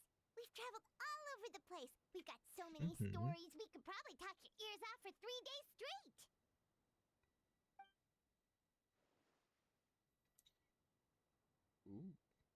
Ooh. Let's talk about the land of Animal Nation. You know, Freedom. I used to dream of being a bard. Playing the lute while singing into the winds of freedom. Even if there was no one there to listen, I would have continued to sing no matter what. Now we're gonna talk about the land of Geo Nation of Contracts. Ah, that's where Mora comes from. I never knew that before. If I had some more, I would buy 3 new dresses. One for me, one for Perry, and one for Mother. It's just too bad Perry doesn't like wearing dresses. And Mother, Oof. she probably wouldn't accept something like that either. I guess I'd just have to keep them all for me then. I could wear a different one every day. If you clean them, I mean, 7 days a week. Well, next up, the land of Electronation of Eternity. Those yokai you mentioned, what do they look like? I once saw a drawing of this one guy with horns on his head and a super scary face. Are there any yokai like that? Oh, sounds like you're talking about an Oni. Yep. Yep, we've met one, and let Paimon tell you, they're not nearly as scary as they look. They're more scared of beads. Well, let us talk about the land of Dendro, nation of I was wisdom. always too afraid to skip Mother's fighting lessons. But at the academia, I bet you could do all sorts of secret things in class. Things that have nothing to do with studying. I'm just kidding. Being able to study whatever you want without having to fear for your life actually sounds pretty great.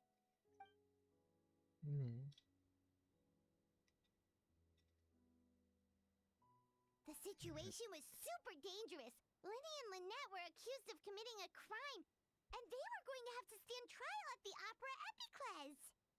Oh no! Yeah. That must have been hard for all of you. What And happened we next? saved them. Don't worry, we were able to turn the situation around super quickly. All thanks to Detective Paimon, of course. How'd you do that? Come on, tell me.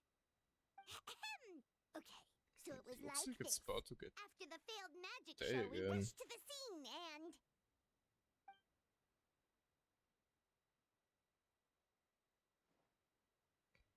Yep.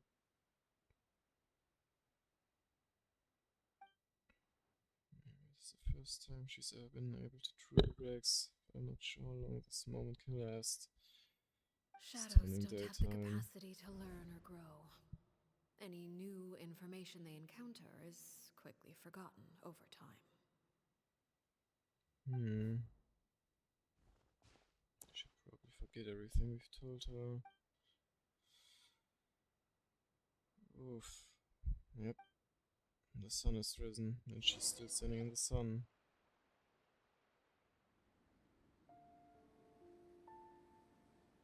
Clairvy, you've worked tirelessly from the shadows to overthrow the House of the Hearth.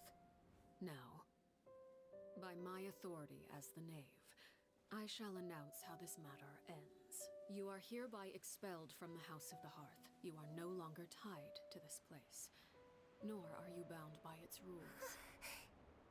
You're saying that I can finally leave?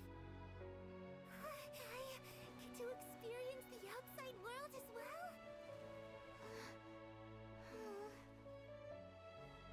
Oh, I almost forgot. There's no getting older for me. Still, seeing who you grew up to be makes me really happy, Parallel. Take care of yourself. Goodbye. May we meet again someday.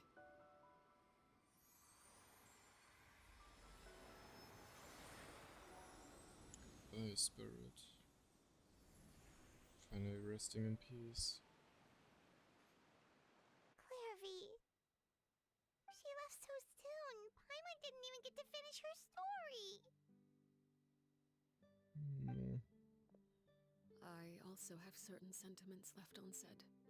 I wanted to tell her that the aurora I saw in Snezhnaya was just as beautiful as the ones in the pictures. But a shadow's memories reset at dawn. Had we delayed any longer, we wouldn't have had the time to say goodbye. Whatever regrets may linger, let them be lost to the coming of a new day. Oh? Father? It's Linny! Hey, Linny!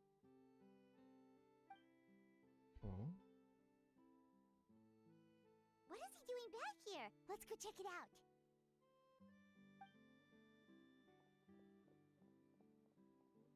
What?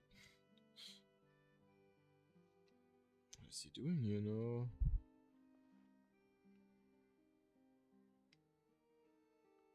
Father, the bottled flames have been administered. Filial and the others have left the house. And you? What have you decided? Thank you for giving us that choice, Father. But we never wanted to leave the house. It's the only home we've ever known. Lynette and Fremine feel the same way. They're recuperating back at the Hotel Bouffe d'été. But I decided to come back and tell you where we stood. I'm sure you're well aware of the expectations I have for you. I want you to follow in my footsteps and become the next king of the house. Yet you seem to have different ideas. I must admit, I'm rather surprised by your decision to stay. There's nothing wrong with choosing to live a quiet life. Leading this organization is a heavy responsibility, one not so easily carried by someone forced onto the throne. I just never understood what you saw in me. What made you believe I was deserving of that throne? You're brave, talented, and, most importantly, you cherish your family. You would do anything to protect them, one day. even if it costs you your life.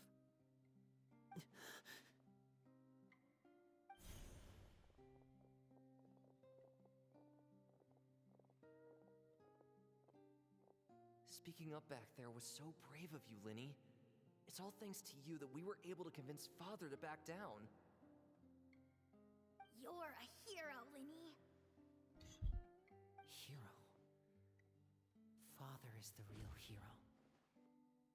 Had Father gone all out during the duel, there's no way I would have walked away with my life. She must have had it all planned from the beginning, from the very moment she suggested a duel. I'm not deserving of that title. I'm not strong enough or smart enough. Planning. You're wrong.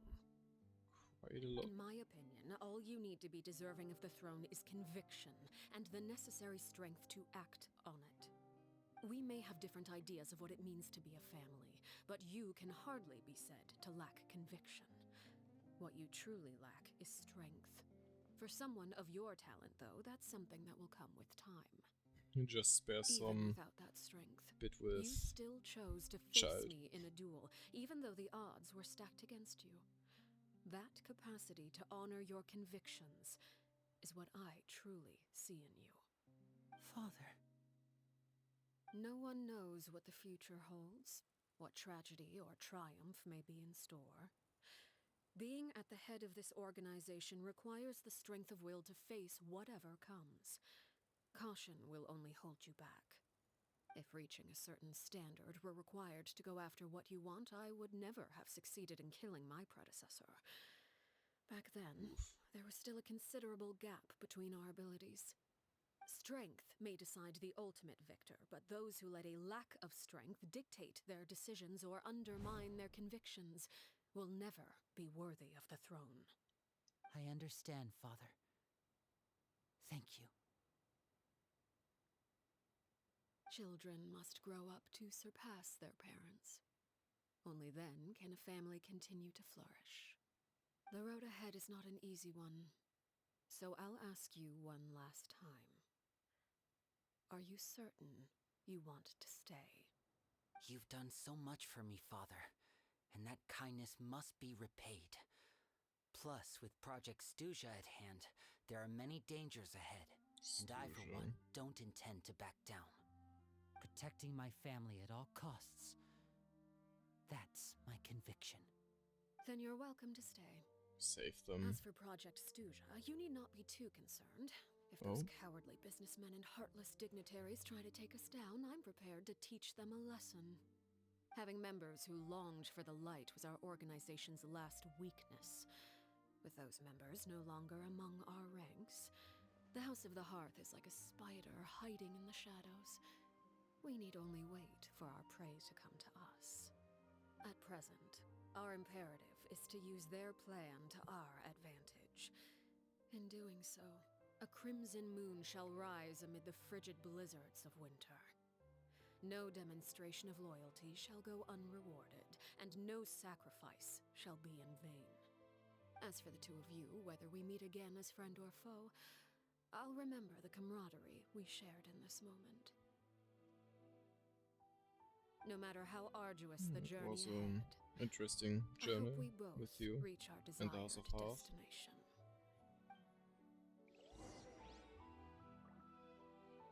Wait, 2 days later.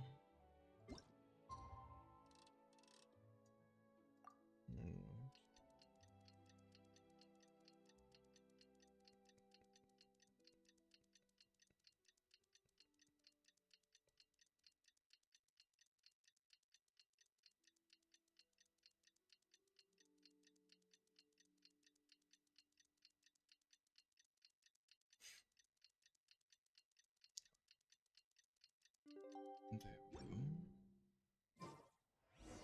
Didn't Linny say that Lynette and Fremine were recovering at the Hotel Bouffe d'été? Oh, Paimon wonders how they're doing. Maybe we should go check on them. Well, let's see.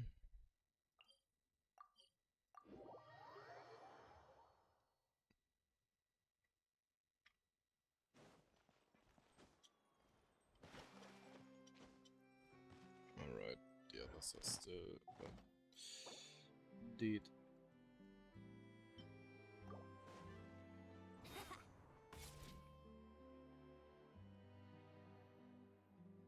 Lynette, Fremine, how are you feeling?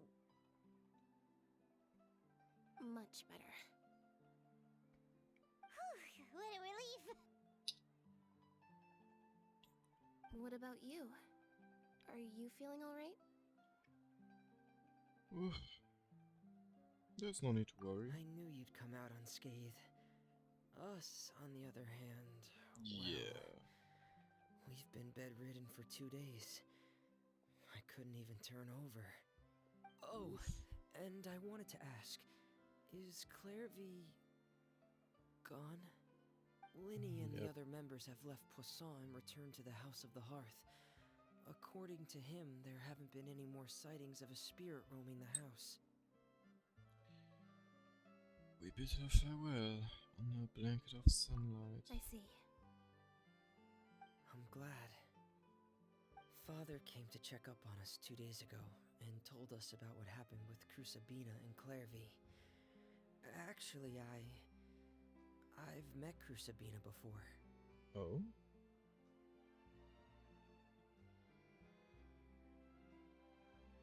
How so? Wait, what? You've met the former knave? Crusabina died a year after Clairvy. It was during the year between their deaths that I joined the House of the Hearth. Oh. Crusabina had an extremely cruel and radical way of doing things. While she was alive, the atmosphere in the house was suffocating. When I joined, though, the experiment she valued so much had already come to an end, and all the people involved, dead and injured alike, were gone. Crusabina never talked about the past with us newcomers. A couple of months after I joined, Father killed Crusabina and burned all her files. With that, the names of all the people subjected to her experiments, Clairvy included, were lost to the flames, along with the painful memories they represented. Father took in Lenny and me a couple months after that, but she never mentioned anything about Crusabina or Clairvy. It really seems like something she was planning to keep to herself. The last time you talked to her, did she mention why she kept it a secret for so long? She said she didn't want us to be affected by the darkness of the past. She was worried we'd develop a false sense of gratitude towards her if we knew about it. The foundation of a family should be free of any corrupting influence. Whatever happened in the past, it has nothing to do with who we are now. And that's what Father told us in the end. But I still thanked her for everything. It was only after hearing about what Crucibina did that I finally realized how insignificant our lives could have been. That's true. The members of the house meant She nothing to was her. way more crueler. To say that she valued them in any way, even just as a tool, would probably be giving her too much credit. If Father hadn't taken over the House of the Hearth, I probably would have already... Don't think Father about that. rarely brings up the fact that she saved us. She doesn't believe that being indebted to her should be what ties us together. But even if we didn't owe her anything, we would still choose to stay. Because this is our home. We may have arguments or times when we feel wronged. Some people may even choose to leave. Every But family got as long arguments. as Father is here, we will always have a home. Whether the path before us is bathed in sunlight or shrouded in shadow, we'll follow Father wherever she chooses to go. So I wanted to say thank you for helping us make it through this crisis. Without your help, we could have lost a lot more along the way. Oh, we didn't do anything, really. Just invite us back as guests and we'll call it even. Of course. You're welcome anytime. Are Filio and Nantoy okay? I actually saw them at a cafe this morning. They didn't recognize me. From what I could tell, they were drinking coffee and talking about one of the operas that started running recently. Oh. They seemed happy. If I had to take a guess, I would say they finally found the kind of life they always wished for. In the house jingles out. By the way, we really are just going to talk, right? Of course. I wouldn't do anything to one of my business partners, especially when a reasonable conversation should suffice. That was quite the story. So we have to process some Right parts now, of I it. wish I was sitting at the But, top of a tree, looking out I over guess a meadow, it is true cider that the in House of hand. Hearts can be pretty dark. But I would say we're gonna leave it with the end of that story for today. And the next time we're going into Genshin, we're gonna continue checking out the other story. I hope that everybody had a good time today, enjoyed the last bits of Sunday, and hopefully get a good start into the next week with Monday.